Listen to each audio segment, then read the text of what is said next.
আমি বোহেমিয়ান যে অর্থে বলি যে আমি কিন্তু প্রচুর রাস্তাঘাটে হেঁটে বেড়াই। যে কোনো মূল্যে বাঁচো মানে কি? যে কোনো মূল্যে বাঁচবো কেন? বাঁচার মতো বাঁচবো।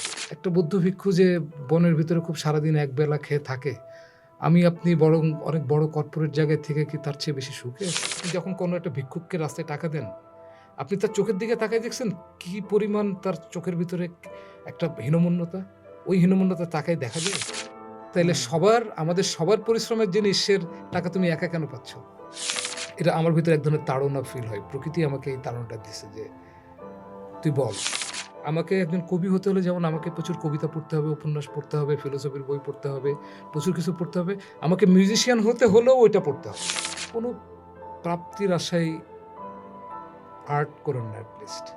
আমার যত কিছু থাক, আমার যদি অস্থিরতা লাগে, আমার সবকিছু আছে, কোনো কিছুর অভাব নেই। কিন্তু অস্থিরতা লাগলে তো ভাল লাগবে না। যারা হৃদয় দিয়ে গান গায়, সব গান তো হৃদয় থেকে আসে না। অনেক কিছু বুদ্ধি দিয়েও আসে। হৃদয়জাত সমস্ত গানকে আমি ভালোবাসি। আর বুদ্ধিজাত গানকে আমি ঠিক অত গ্রহণ করতে পারি না। পৃথিবীর কোনো সময়েই শিল্পী বা চিন্তক এদের জন্য খুব অনুকূল পরিবেশ ছিল না। অটোটিউনের কারণে অলমোস্ট সবার ভোকাল একরকম লাগে। লিরিক কি বলতেছে সাইপাস বোঝা যায় না। এর ভিতরে সুপার এক্সপার্ট একটা 0.1% একটা জিনিস। আমি ইন্টারনেট ব্যবহার করা শুরু করছি 2008 থেকে।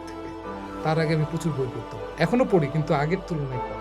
First of all thank you প্রভু রিপন ভাইয়া আমার পডকাস্টে আসার জন্য। আপনাদের ধন্যবাদ। অনেকদিন ধরেই চিন্তা করতেছি আপনাকে নিয়ে আসবো। ইটস বিন আমি হয়তো 2 মাস ধরে চেস করতেছি যে কিভাবে আপনার সাথে একটু বসা যায়, একটু ডিসকাশনে আসা যায়। So finally we are here. Thank you so much for coming. আর আমি পার্সোনালি আপনার ফ্যান, আপনাদের ব্যান্ডের ফ্যান। আমি মনে করি যে আপনাদের যে ব্যান্ড আছে সোনার বাংলা সার্কাস, এটা বাংলাদেশের বর্তমানে ওয়ান অফ দ্য ম্যাচিওর ব্যান্ডের মধ্যে একটা, খুবই mature band. And sound, lyric সব কিছু মিলায় আই জাস্ট লাভ ইট।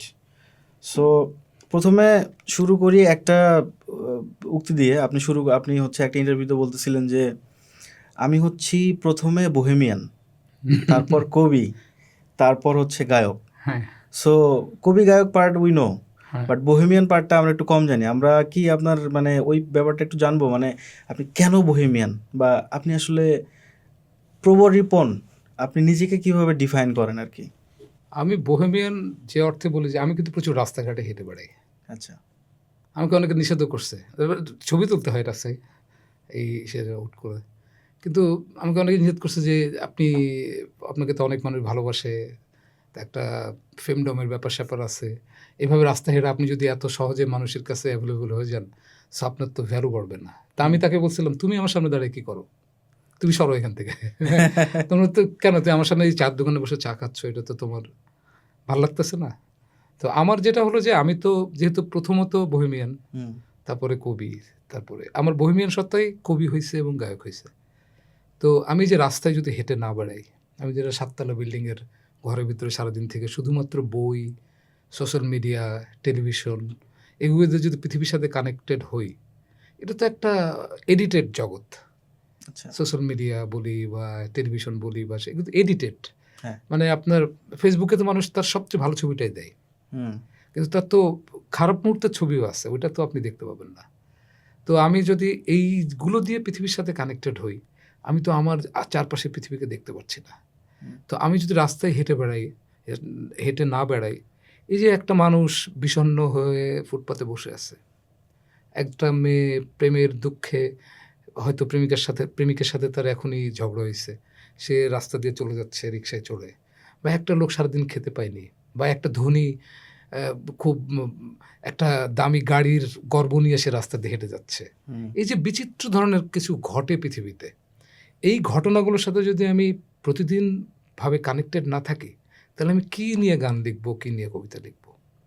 তো এখান থেকে আমি বোহেমিয়ান, এখান থেকে আমি রাস্তায় ঘুরে বেড়াই। এটা নিয়ে আমার এতে কিছু যায় আসে না যে এতে আমার ভ্যালু কমতেছে না বাড়তেছে। বাড়তেও পারে অনেকের কাছে। এটা শুনে, "ও উনি কত সরল সাধারণ মানুষ।" এই বাড়াটাও কমাটা কোনোটাও আমার কাছে ইম্পোর্টেন্ট না। ইম্পোর্টেন্ট হলো যে আমি পৃথিবীর সাথে, আমি আমার চারপাশের সাথে কানেক্টেড থাকতেছি। সো এই কানেকশনটা এই বোহেমিয়ান জীবন দিয়েই হয়। কারণ আমার নিজের লিরিক তো আমি যেহেতু নিজেই লিখি, তো আমাকে তো আসলে পৃথিবীটাকে জানতে হবে যে আমি কোন পৃথিবীতে আছি, মানুষ এখন কী অবস্থায় আছে।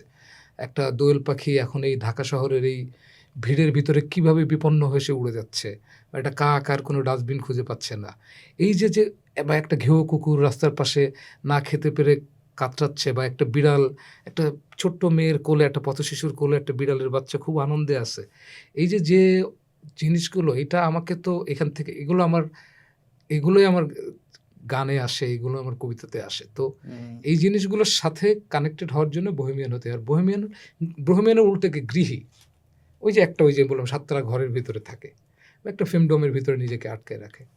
এই আটকায় রাখার ভিতরেতে আসলে সে তো পৃথিবীর সাথে কানেক্টেড হচ্ছে না। সো এই কানেকশনের জন্যই, কারণ বোহেমিয়ানই সব জানে, কিন্তু যে রাতে রাস্তায় কমলাপুর রেল স্টেশনে এক রাতে ঘুমাইছে, সে জানে যে ওই যে বাধ্য হয়ে ঘুমাচ্ছে, আমি হয়তো শখে ঘুমাইছি, বা কখনো বা খুব বেশি না, বা মানে প্রচুর আমার যখন মানে কেউ চিনতো না আমাকে, যখন আমার কবি জীবনের শুরু, যখন আমি চারুকলায় ঢুকবো বা পড়বো, বা কলেজ লাইফে, বা তারপরে, তার আগে বা তারপরে, সো আমি প্রচুর ঢাকা শহরের রাস্তায় কিন্তু মানে থাকতাম আমার গিটার নিয়ে, মানে ২২-২৩ ঘন্টায় রাস্তায় থাকতাম, এরকম অবস্থা হতো। প্রচুর গান গেতাম, ঘন্টার পর ঘন্টা গান গেতাম। তো যখন আমি আমার এইসব গান বাজছি, মা আমার একটা মুখোশ দরকার, বা পৃথিবী ছুটে চলে ভীষণ ভুল পথে ফিরতে বললে, এসব গান শুনে কিন্তু আমাকে আমার চারপাশের লোক, ইভেন আমার বাবা মাও বলছে যে এই ধরনের লিরিকের কথা তো বাংলাদেশের মানুষ আসলে গানে শুনতে অভ্যস্ত না। কিন্তু আমি দেখছি যে রাত ৩টার সময় শাহবাগ মোড়ে আমি একটা গিটার দিয়ে গান গাচ্ছি, ৩০-৪০টা রিক্সা, ওরা রিক্সা এরকম ঘোর হয়ে কনসার্ট একটা। এইসব কনসার্টের আগের সৎ কনসার্ট আমার। কোনো টিকিট মূল্য নেই, কোনো বিনিময় মূল্য নেই। ওখানে ছাড়াই যে গান। তো আমি দেখছি যে ওই রিক্সা যে চালায় সে এটার সাথে কানেক্ট করতেছে। কারণ সেও জানে পৃথিবী ছুটে চলে ভুল পথে। এটা মিথ্যা কথা না তো। হ্যাঁ? তো এই যে বোহেমিয়ান সত্তা পুরো শহরটাকে, এই শহর নিয়ে সবচেয়ে ভালো উপন্যাস লিখতে পারবে কে? যে এই শহর বোহেমিয়ানের মতো ঘুরে বেড়াইছে। যে বই পড়ে ঢাকার ইতিহাস, পূর্ববঙ্গের ইতিহাস, এসব বই পড়ে যে লিখবে, সেটা তো খুবই জরুরি। ওইটা খুবই জরুরি। বোহেমিয়ান মানে শুধু আমি বই পড়ি না, শুধু দেখে বেড়াই তা না। বই পড়া অবশ্যই জরুরি। কারণ বই পড়া জরুরিটা কেন? বই পড়া জরুরি হলো যে, যেসব মহান অস্তিত্ব বা সত্তারা পৃথিবীতে একসময় ছিল, পৃথিবী নিয়ে ভাবছে, স্বপ্ন দেখছে, তারা তাদের সমস্ত কিছু বইতে লিখে গেছে। এখন তো তারা সব কবরে। আমি তাদের সাথে আড্ডা দিব কীভাবে? তাদের সাথে আড্ডা দেওয়ার উপায় তাদের বই। কিন্তু বইয়ের সাথে আবার এই আমার যাপিত জীবন, দুটা মিলেই আসলে আমি হয়ে উঠব। সেখান থেকে আমি বোহেমিয়ান। আর সেই বোহেমিয়ান রিপনই আসলে তার যে প্রাত্যহিকতা, ওই প্রাত্যহিকতারই শব্দরূপ নেয় কবিতা এবং গানে। অসাধারণ ব্যাখ্যা। আপনার কবিতায়, গানে এবং লেখায় সব কিছুতেই আমি যে জিনিসটা পাই সেটা হচ্ছে যে মানব সভ্যতা যেভাবে আগাইছে এ পর্যন্ত আসছে। ফর এক্সাম্পল, আমরা ইভাল নোয়া হারের একটা বইতে আমি পড়ছি যে এগ্রিকালচারাল যে টাইমটা ছিল, কৃষি যুগ, কৃষি যুগে তখন 15% মতো মানুষকে মারতো, মানে সহিংসতায় 15% মানুষ মারা যেত। বিংশ শতাব্দীতে সেটা হয়েছে 5%, আর একবিংশ শতাব্দীতে সেটা 1%-এ যে নামছে। মানে তার মানে কি, মানুষের সাথে মানুষের যে সংঘর্ষ সেটা কিন্তু সিগনিফিকেন্টলি কমছে। সো মানব সভ্যতা হিসেবে কিন্তু আমরা আগাইছিও। ইটস নট লাইক যে আমরা খুব বাজে অবস্থার দিকে গেছি। সো আপনি আপনার কবিতা বা গান বা লেখায় আমরা মানব সভ্যতার যে রূপটা দেখতে পাই, সেটাকে মনে হয় যে খুব একদম ধ্বংস হয়ে গেল। তো আপনি কি ওই যে মানব সভ্যতা যে আগাইলো, এই পার্টটাকে যে একটা ক্রেডিট মানব সভ্যতা বা মানুষ পায়, এটা কি দেন আপনি? না, আমি অবশ্যই, এখানে একটা ব্যাপার আছে। আপনি যে কৃষি সময়ের বললেন, বা প্রাচীন আদিম যুগের কথা যে বললেন, সহিংসতার যে জিনিসটা ছিল, তখন তো অনেক মানুষ, তখন তো অনেক অ্যানিমালিস্টিকই আর কি, অনেক পশুর ইসের ভিতরেই। তো কিন্তু কথা হলো যে তখন যে সহিংসতা মারা, এটা কিন্তু ডিরেক্ট মারা, এটা কিন্তু ডিরেক্ট মারামারি, মারামারি ফেস টু ফেস। কিন্তু এখন আপনাকে জীবনমৃত করে রাখা হয়েছে, এই জন্য মারামারি করা লাগে না। আগে আপনার কথা কেউ শুনতো না, এই জন্য আপনাকে মারতে হতো। এখন আপনি যে পৃথিবী নিয়ন্ত্রণ করতেছেন, যারা এই যে উপরে যে পাপেট খেলাচ্ছেন যারা, তারা সবাইকে নিয়ন্ত্রণ করে ফেলতে পারছেন, যার ফলে তাকে ওইভাবে মারতে হচ্ছে না, কিন্তু আপনাকে জীবনমৃত করে রাখছে। এমনি মৃত্যুর থেকে জীবনমৃত, এটা হলো অনেক বেশি বড় অপরাধ। কারণ আপনি এখন আমি দাসত্বকে মেনে নিছি, তখন আমি দাসত্বকে মানতাম না, যার ফলে আমার আরেকজনের সাথে যুদ্ধ হতো। কিন্তু আমি এখন দাসত্বকে মেনে নিছি। আর এই যে মেনে নেয়াটা, আমি যে একটা পরম সত্তা মহাবিশ্বের, আমি যে একটা মানে পরম সত্তার সৃষ্ট একটা শক্তিশালী রূপ, যে রূপ শেক্সপিয়ার হয়, যে রূপ বুদ্ধ হয়, যে রূপ বড় বড় একই তো, মানে এই মানুষগুলোই, সেই পরমটাকে আমরা এখন ক্ষুদ্রতে নিয়ে আসছি এবং এই ক্ষুদ্রটাকে আমরা গিলায় ফেলতে পারছি। আমরা মেনে নিছি, হ্যাঁ, যে আমার বেঁচে থাকতে হলে, আমার সন্তানের মুখে খাবার তুলে দিতে হলে আমাকে এই দাসত্বটা মেনে নিতে হবে। এই যে মেনে নেওয়াটা, আপনার মেরুদণ্ডটা বাঁকা হয়ে গেছে। ঠিক আছে? সো আমি যেটা বলতেছি যে মানব সভ্যতার যে এগিয়ে আসা তখন বেহালা ছিল না। এখন পর্যন্ত আমার কাছে মনে হয় মানব সভ্যতার সেরা আবিষ্কার হলো বেহালা। একটা গাছের কাঠ কেটে এত সুন্দরভাবে সুর বের করা যায়, এটা অসাধারণ। কিন্তু আপনাকে তো পারমাণবিক বোমা তো মারেনি, এক একবারই মারছে হিরোশিমা নাগাসাকিতে বা ছোটোখাটো। কিন্তু আপনি কিন্তু পারমাণবিক বোমার দুশ্চিন্তায় ঘুমান, দুশ্চিন্তায় জেগে ওঠেন। মানে এই পারমাণবিক বোমায় আপনাকে নিয়ন্ত্রণ করতেছে তার ভয়। সো কারণ এটা আগে ওই ভয়ের ব্যাপারটা ছিল না, যার ফলে তুমি আমাকে খেতে দিস না, আমি তোকে মারবো, সো মারামারি। আর এখন হলো যে ও আমাকে খেতে হলে এরকমই থাকতে হবে, এই যে ব্যাপারটা, যার ফলে এইটা হয়ে গেছে মুখোশী। এই যে প্রগতিটা, এই প্রগতিতে খারাপ না, মানুষের এগিয়ে যাওয়া খারাপ না, কিন্তু এটার মধু খাচ্ছে 1% মানুষ, বাকি 99% মানুষ দাসত্ব করতেছে। কেন আমি আরেকজন মানুষের কাছে দাসত্ব করব? আমি দাসত্ব করলে কি সূর্যের মাথা নিচু হয়ে যায় না? কারণ সূর্য থেকে এই যে সমস্ত বৃক্ষরাজি সমস্ত কিছুই হলো। সো এখন আমি যখন মাথা নিচু করতেছি আরেকজনের সামনে, আমি যখন মাথা নিচু করতেছি, মানে আমার যখন ছোট হয়ে যাচ্ছি, এই ছোট হওয়া বোধটা কি মৃত্যুর থেকেও বেশি খারাপ না? That's true. যে কোনো মূল্যে বাঁচো মানে কি? যে কোনো মূল্যে বাঁচবো কেন? বাঁচার মতো বাঁচবো। এই অধিকার আমাকে প্রকৃতি দিয়েছে, মহাবিশ্ব দিছে, মাটি দিছে, গাছ দিছে, সমস্ত কিছু আমাকে দিছে এই জিনিসটা। এখানেই যে মানব সভ্যতার এগিয়ে যাওয়া, সুপারসনিক প্লেন যাবে, দ্রুত গতিতে যাবে। যদিও দেখেন এই যে এই যানবাহনের এত কিছুর ইসের ফলে কিন্তু পৃথিবীতে অনেক মানুষ মারা যাচ্ছে বৈদিন দুর্ঘটনায়। মানলাম, তারপরেও যাচ্ছে এখন একজন কেউ হার্ট অ্যাটাক করলে তাকে দ্রুত অ্যাম্বুলেন্সে নিয়ে হাসপাতালে নেওয়া যায়। এখন আমাকে তো এটা বুঝতে হবে যে হার্ট অ্যাটাকটা কেন করতেছে, আগের তুলনায় কেন এখন হার্ট অ্যাটাক বেড়ে গেছে। আমার দুশ্চিন্তা, স্ট্রেস, আমার বাচ্চার টাকা দিব কেমনে, ওরে স্কুলে দিব কিভাবে, ওকে এই করবো কিভাবে, বা এই যে বা আমি খুবই বাজে ধরনের সব খাবার খাচ্ছি, যে খাবারের সমস্ত উপাদানের ভিতর ক্যান্সারের উপাদান, হার্টের জন্য খারাপ। আমরা যে যে যে সুখকর লাইফস্টাইল ছিল, এখনকার যে কোনো মানুষ, জিম করা মানুষের থেকে আদিম মানুষের গায়ের পেশি শক্তি ছিল বেশি। ঠিক আছে? এত তো ঝকঝকে প্যাকেটের খাবার ছিল না, কিন্তু এত শক্তিশালী কীভাবে ছিল? কারণ তারা ডিসেন্ট যে মানে খাবার যে প্রক্রিয়া বা প্রাকৃতিক যে প্রক্রিয়া, সেইটার ভিতরে তারা বেঁচে ছিল। তো আমি আগায় যাওয়া নিয়ে আমার কোনো নেই, মানে সমস্যা নেই, কিন্তু ঠিক মতো আগাও যাতে সবাই মাথা উঁচু করে আগাতে পারে। তো আমরা যে ভাইয়া এই সামনে ঠিক মতো আগাতে পারছি না, এটা তো নিশ্চয়ই কোনো একটা গোষ্ঠী,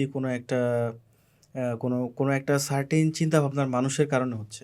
হ্যাঁ, যারা পনির, ওই যে পেছন সিটে ইবলিশ খাই পনির, হায়না এক্সপ্রেসের গানে যে বলছে, গাড়িটা আগায় যাচ্ছে, গাড়ির তলে সবাই পিষে যাচ্ছে, রাস্তার পিচ হয়ে যাচ্ছে, আর পিছন সে বসে বসে খাচ্ছে। সমস্যাটা তো তাদের। ট্রু। বাট এখানে ভাইয়া আমার একটা মানে ডিসঅ্যাগ্রিমেন্ট অথবা কি বলা যায় এটাকে, মানে আমি একটু খারাপ ফিল করি। ফর এক্সাম্পল, আমি একটা ছেলে, আমি ধরেন একটা গ্রাম থেকে উঠে আসা ছেলে, আমি অনেক কষ্ট করে পড়াশোনা করেছি, আমার বাবা মা পড়াশোনা করিয়েছে। তারপর হচ্ছে যে তাদের কিছু রিটার্ন ব্যাক তারা চায়, তারা চায় আমরা ভালো লাইফস্টাইল থাকি, এবং ধরেন আমারও পার্সোনাল কিছু ডিজায়ার আছে, আমি বিদেশে ঘুরতে যেতে চাই, আমি পৃথিবীর বিভিন্ন জায়গায় দেখতে চাই। সো আমি হচ্ছে ওয়েলথ ক্রিয়েশন যে গেমটা আছে, এই যে আপনি বিদেশে ঘুরতে চান, হ্যাঁ, আপনার এখন ভিসা লাগে। 100 বছর আগে ভিসা লাগতো না। তাহলে কি আগাইছে পৃথিবীতে? তাহলে আগাইছে, পৃথিবী ওপেন ছিল সবার জন্য, প্লেন ছিল না, জাহাজে করে অনেকদিন যেতে হতো, হেঁটে যেতে হতো, কাফেলাতে যেতে হতো। কিন্তু এখন প্লেন হয়েছে, কিন্তু ভিসা কিন্তু আটকায় দিচ্ছে। সো আপনার পৃথিবী কিন্তু আমি কিন্তু এখন বলতে পারি এটা আমার পৃথিবী, আমি বলতে পারি বড় জোর আমার দেশ। তাহলে কি আমাদের ওই সিস্টেমটারই দোষ, মানে যেটাকে আপনি মেনশন করছেন বিভিন্ন ইন্টারভিউতে? হ্যাঁ, ক্যাপিটালিজম, তারপরে ক্ষমতাতন্ত্র। ক্যাপিটালিজম একটা শব্দ দেয়, এটা আবার একটা কনফিউজিং শব্দ হয়ে গেছে অনেক। পুঁজিবাদ বা এটার একটা কমিউনিজমের সাথে দ্বন্দ্ব থেকে একটা হয়ে গেছে। ক্ষমতা, অন্যকে আমার অধীনস্থ করে রাখতে চাওয়ার যে ক্ষমতা, হুম, যে আকাঙ্ক্ষা, এই আকাঙ্ক্ষাটা তো ঝামেলা। আমাদের তো বেঁচে থাকতে অনেক কিছু লাগে না। না একটা বৌদ্ধ ভিক্ষু যে বনের ভিতরে খুব সারাদিন একবেলা খেয়ে থাকে, আমি আপনি বরং অনেক বড় কর্পোরেট জায়গায় থেকে কি তার চেয়ে বেশি সুখে আছি? সে অ্যাটলিস্ট স্ট্রেসে নেই, সে হুট করে হার্ট অ্যাটাকে মারা যায় না কিন্তু। ট্রু। তো আমার কি এই বিজয়ী হওয়ার জন্য ৪৩ বছর বয়সে হার্ট অ্যাটাক করে মরা উচিত, নাকি সামান্য একবেলা খেয়ে আমার ৮৩ বছর বা ১০০ বছর ঠিকঠাক মতো বেঁচে থাকা প্রয়োজন? বেঁচে থাকা প্রয়োজন। তো ওইটারই রিফ্লেকশন আমরা অবশ্য ইদানিং ওইটাই দেখি। বলতেছি যে ক্ষমতার যে প্রবণতা, হুম, যে আমি তোমাকে যা বলবো তুমি তাই শুনবা, এতে তুমি আমার প্রতি যে রেসপেক্ট করতে, সেটা রেসপেক্ট না। কারণ যে যে দাসটা তার মালিককে মাথা নিচু করে করতেছে, ভিতরে কিন্তু সে অন্য কথা বলতেছে, যে আমি যদি কোনোদিন তোমাকে সুযোগ পাই, তোমার কিন্তু খবর আছে। এই যে আমি যেটা বলি খবর আছে। সো এই সম্পর্কটা স্বাভাবিক না। আমি চাই পৃথিবীর সমস্ত প্রাণের সাথে, শুধু মানুষের সাথে মানুষের না, প্রাণের সাথে স্বাভাবিক সম্পর্ক তৈরি হোক। প্রকৃতির একটা নিজস্ব সিস্টেম আছে, সেই সিস্টেমটাকে আমি অতি আগ্রহী হয়ে নষ্ট করে দিছি। কিন্তু ভাইয়া এই যে আপনি যেটা বললেন, এই যে মানব সভ্যতার ইতিহাসে এরকম কি কোনো সমাজ ছিল কিনা, যেটা কিনা ধরেন আপনি যে আদর্শ কল্পনা করতেছেন সেই আদর্শিক জায়গায় যাইতে পারছে অথবা আছে বা ছিল, এরকম পৃথিবীর কোনো সভ্যতা? এখনো অনেক ট্রাইবাল, আমরা বলি ট্রাইবাল যেহেতু আমরা হ্যাঁ, ইউনিভার্সিটিতে ট্রাইবাল বলি। পড়াশোনা করছি, হ্যাঁ। আমরা তাদেরকে আদিবাসী বলি যেহেতু আমরা নিজেরা জোরে গাড়ি চালাচ্ছি বলে আমরা আধুনিকবাসী হয়েছি। হুম, অনেক সোসাইটি আছে কিন্তু এখনো অনেক ভারসাম্যপূর্ণ। হয়তো ওখানেও একটা মোড়ল আছে, হ্যাঁ, হ্যাঁ, কিন্তু তাও অনেক ভারসাম্যপূর্ণ। মানে তারা একটা শিকার করে একসাথে ভাগাভাগি করে খায়। হ্যাঁ, অ্যামাজনে আহ, উম, একটা আদিবাসী গোষ্ঠী আছে, এরা কি করে জানেন? এরা মাছ শিকার করে, এবং কোথায় আজকে কোন নদীর, অ্যামাজন নদীর কোথায় আজকে আমি জাল ফেললে বা শিকারে গেলে মাছ পাওয়া যাবে, এটা তারা স্বপ্নে দেখে। তাদের পুরো জনগোষ্ঠীর এক এক রাতে এক একজন স্বপ্নে দেখে যে আজকে অমুক জায়গা জাল ফেল, অমুক জায়গা। সো এই ধরনের কিন্তু অনেক মিস্টিক্যাল ব্যাপার স্যাপার পৃথিবীতে এখনও আছে। কিন্তু আমাদের আধুনিক সভ্যতার ঝামেলা হয়েছে কি, পৃথিবীটা যেরকম আমাদের প্রতিষ্ঠান ওইভাবে জানতে দেয় না, স্কুল কলেজ ইউনিভার্সিটি সোসাইটি ওইভাবে জানতে দেয় না। তাদের যেটা প্রয়োজন আপনাকে অতটুকুই জানায়। হুম, তো আমি যেটা বলতেছি যে মানব সভ্যতা স্বাভাবিকভাবে আগাক, যেখানে কাউকে আমি আমি কারোর জিনিস ডাকাতি করে এত ধনী হয়ে যাব না আমার কাউকে যে দান করা লাগবে। আমি কেন, যেমন যে লোকটা দান গ্রহণ করে তার যে কি পরিমাণ তার ভিতরে যে আপনি যখন কোনো একটা ভিক্ষুককে রাস্তায় টাকা দেন, আপনি তার চোখের দিকে তাকায় দেখছেন কি পরিমাণ তার চোখের ভিতরে একটা হীনমন্যতা? ওই হীনমন্যতা তাকায় দেখা যায়? না, তাহলে আমি কি করলাম? আমি যে এত কিছু আগালাম, আমি নবযান চালাই এখান থেকে ওখানে চলে যাচ্ছি, এখান থেকে ওখানে। পৃথিবীর সব মানুষের জন্য এখন পর্যন্ত চিকিৎসার হয়নি। পৃথিবীর সব মানুষের খাবারের সংস্থান হয়নি, বাসস্থানের সংস্থান হয়নি। অবশ্যই আমি মহাবিশ্বের বিভিন্ন জায়গায় নবযান পাঠাই, আমি জানবো। কিন্তু আমাকে এইটাকে তো আমাকে আগে স্বর্গ বানাতে হবে। তারপরে না আমি আমার জানতে যাব। সো আমি ভিক্ষুকটাকে বাধ্য করতেছি বাধ্য করতেছি তাকে ভিক্ষুক বানাতে। তারপরে আমি তাকে করুণা করে আমি খুব নিজেকে দানশীল ভাবতেছি। অথচ আমি ভাবতেছি না তার ভিতরে কি পরিমাণ তার মাথাটা কিভাবে নিচু হয়ে যাচ্ছে। আর পৃথিবীর যেকোনো একটি প্রাণের মাথা নিচু হয়ে গেলে কি আমার মাথা নিচু হয়ে যায় না? কারণ আমি কি সমগ্র প্রাণ মিলে কি এক প্রাণ না? আমি যখন প্রাণ শব্দটা উচ্চারণ করি, মানুষ শব্দটা উচ্চারণ করি, কোথা থেকে করি? সব মানুষ মিলে একটা মানুষ, সেখান থেকে মানুষটা বলি। আমার নাম তো রিপন, আপনার নাম কিছু, শোয়েব। শোয়েব, বা কারোর নাম কিছু। কিন্তু আমাদের একসাথে কি নাম বলে? মানুষ। মানুষ। তারপরে আমাদের কি বলে? প্রাণ। তারপরে কি অস্তিত্ব? হ্যাঁ? তো এই যে একটা শব্দ দ্বারা আমি যে যখন আমি সবাইকে যখন একটা শব্দের আন্ডারে আনতেছি, তখন মানে কি আমরা সবাই মিলে এক? আমার পৃথিবী, আমাদের পৃথিবী, আমরা পৃথিবীর গ্রহের মানুষ। তো এই যে শব্দগুলো দ্বারা আমরা যেভাবে সমস্ত কিছুকে গ্লোরিফাই করি, হুম, আমাদের অ্যাকশন দিয়েও সেটা গ্লোরিফাই করা উচিত। আমার আমাদের মনে হয় কর্ম দিয়ে, কাজ দিয়ে। এখানে যারা আসলে একটু কনসাস পিপল, কনসাসনেস সবারই আছে ডেফিনেটলি, বাট যাদের হাতে সিদ্ধান্ত নেওয়ার ক্ষমতা আছে এবং যারা কনসাস, তাদের উপরে যায় সব কিছু বর্তায় শেষ পর্যন্ত, যে তারা কি করবে, পৃথিবীটাকে নিয়ে। ফর এক্সাম্পল এখন ইলন মাস্ক, হুম। সে তার হাতে অনেক টাকা, তার কিছু কনসিয়াসনেস আছে, সে মঙ্গল গ্রহে পাঠাচ্ছে, হুম। বাট তার এত যে $1 ট্রিলিয়ন, সেইখানে কেন মানুষ না খেয়ে মরবে? মানে সে তো সেটাকে চাইলে গিভ ব্যাক করতে পারে। ওই জায়গাটাই আমার মনে হয় ওই যে বেসিক্যালি ক্ষমতা কমতি। ক্ষমতা ক্ষমতা ক্ষমতা কারণ এই যে আমি তার নামটা উচ্চারণ করলাম, এখন তার শক্তিটাকে আমি বুঝলাম। হুম, তো ওই তো এই 1%-এর তাদের ইচ্ছায় সব কিছু চলে না চলে। মানব সভ্যতা এরা তো কেউ উদ্ভাবক না, না, এরা তো আর্কিমিডিস না, কেউ এ তো কেউ নিউটন না, জগদীশচন্দ্র না। কিন্তু সমস্ত যে আবিষ্কারগুলো হয়েছে, যে উদ্ভাবনগুলো হয়েছে, সেগুলোর মধু খাচ্ছে এরা। এরা কি এদেরকে কখনো রয়্যালিটি দেয় ওইটার? আজকে যখন একটা জাহাজ বানাচ্ছেন বা কোনো কিছু বানাচ্ছেন, এটার পিছনে তো আর্কিমিডিসের ভূমিকা আছে। পানি যে ইউরেকা হুম, জাহাজটা যে ভেসে থাকে, বেঁচে থাকে। বা নিউটনের সূত্রগুলো আপনি কাজে লাগাচ্ছেন, আইনস্টাইনের সূত্রকে কাজে লাগাচ্ছেন, তারা কি এটা রয়্যালিটি পাচ্ছে? না, কেউ পাচ্ছে না। তারা মোটামুটি একটা মিডল ক্লাস লাইফ লিড করেই গেছে। তারা হয়তো সম্মানিত ছিল, কেউ সম্মানিত হয়েছে, কেউ আবার কোপারনিকাসের মধ্যে পোড়ায় মেরে ফেলছে, হুম, অনেক কিছু হয়েছে, কিন্তু তারা তো তাদের ওই প্রাপ্যটা পাচ্ছে না। কিন্তু আমি সমস্ত কিছুকে একটা কম্পিউটারের ভিতরে অ্যাড করে দিয়ে, একটা নাটবল্টুর যে আবিষ্কার করছিল তারও তো ভূমিকা আছে, সে তো কোনো কপিরাইট পাচ্ছে না। আমি সমস্ত কিছুকে অ্যাড করে দিয়ে বিলিয়ন বিলিয়ন ডলারের প্রতিদিন কম্পিউটার বিক্রি করতেছি। তো তাইলে হুম। আমাদের সবার পরিশ্রমের জিনিসের টাকা তুমি একা কেন পাচ্ছ? ভ্যালিড কোশ্চেন, এবং এটার কোনো অ্যান্সার আমার কাছে নাই। এটার অ্যান্সার, এগুলো না সবাই বুঝে। ওই যে বললাম, কিন্তু সিস্টেমটা এমনভাবে সুন্দরভাবে ডিজাইন করা হয়েছে যে আমরা এখান থেকে বেরোতে পারতেছি না। সো আমি আমার গান কবিতা দিয়ে, গান কবিতার কয়জন এখন কানেক্ট করে, হুম, ঠিক আছে? কিন্তু আমার আমার যতটুকু দায়িত্ব এটুকু বলে যাচ্ছি। কারো ভাল লাগবে, কেউ হয়তো এই কমেন্ট বক্সে এটার গালিও দিবে যে তুমি বেশি বুঝো, তুমি কি এরকম হয়েছে, এই হয়েছে, কিছু যায় আসে না। আমি আমার মতো জাস্ট, ওইটাই আমি মানে আমার যতটুকু বোঝা, আমার যতটুকু, কারণ আমার মনে হয় যে আমার কিছু বলার জন্যই আমার ভিতরে এই বোধ শব্দরূপ নিছে। প্রকৃতি আমাকে এই এটাই দিছে। মানে আমিও একটা কমফোর্টেবল লাইফে চলে যেতাম এসব না বললে। কারণ হুম, এগুলো অপ্রীতিকর কথা। এগুলো সত্য, এই যে মানুষ সত্য পছন্দ করে, কিন্তু সত্য বলা মানুষকে পছন্দ করে না। ঠিক আছে? কিন্তু সত্য পছন্দ করে, আর তারপরেও সে মানুষটাকে পছন্দ করে মানুষ মরে যাওয়ার পরে, আগে না। ভালোবাসলে মৃত্যুর আগে ভালোবাসো, মৃত্যুর পর ভালোবাসা শকুন, যেটা আমি আরকি আমার গানের ভিতর দিয়ে বলছি আরকি। তো এটা আমার কাছে এক ধরনের মনে হয় যে, এটা আমার ভিতরে এক ধরনের তাড়না ফিল হয়। প্রকৃতি আমাকে এই তাড়নাটা দিছে যে, "তুই বল।" ওকে। আমাদের অডিয়েন্স, আমি আপনাকে একবার বলছি, যারা হচ্ছে আসলে মিউজিশিয়ান হইতে চায় হুম, এবং যারা মিউজিক নিয়ে ইন্টারেস্টেড, হুম, মোস্টলি তারা, আহ, তাদের জন্য আপনি এমন একটা মানুষ, আপনাকে অনেকেই ফলো করে।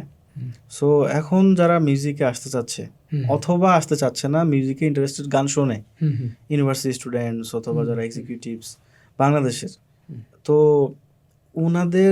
ওদের জন্য, ধরেন কেউ একজন প্রবর রিপন হবে না, প্রবর রিপন যে লেভেলে গেছে, তার কনসাসনেস যে লেভেলে, তার ডেলিভারি বা প্যাকেজ, সে অ্যাজ এ প্যাকেজ প্রবর রিপন যা, ওই লেভেলে কেউ যদি হতে চায়, তাকে কিসের মধ্যে দিয়ে যেতে হবে, কোন কোন প্রসেস ফলো করতে হবে? প্রবলরিপূর্ণ তো সে হবে। হ্যাঁ, সেই হবে। হয়তো আমাকে দেখে সেই একটা এনার্জি পাচ্ছে। হ্যাঁ, যে সে অনুপ্রেরণা পাচ্ছে হয়তো, আপনার যে যে চেতনা, এইরকম চেতনা লেভেলে যেতে গেলে কি কি করতে হবে? আসলে চেতনার লেভেলটা তো আমিও ঠিক কনসিয়াসলি এত করে না।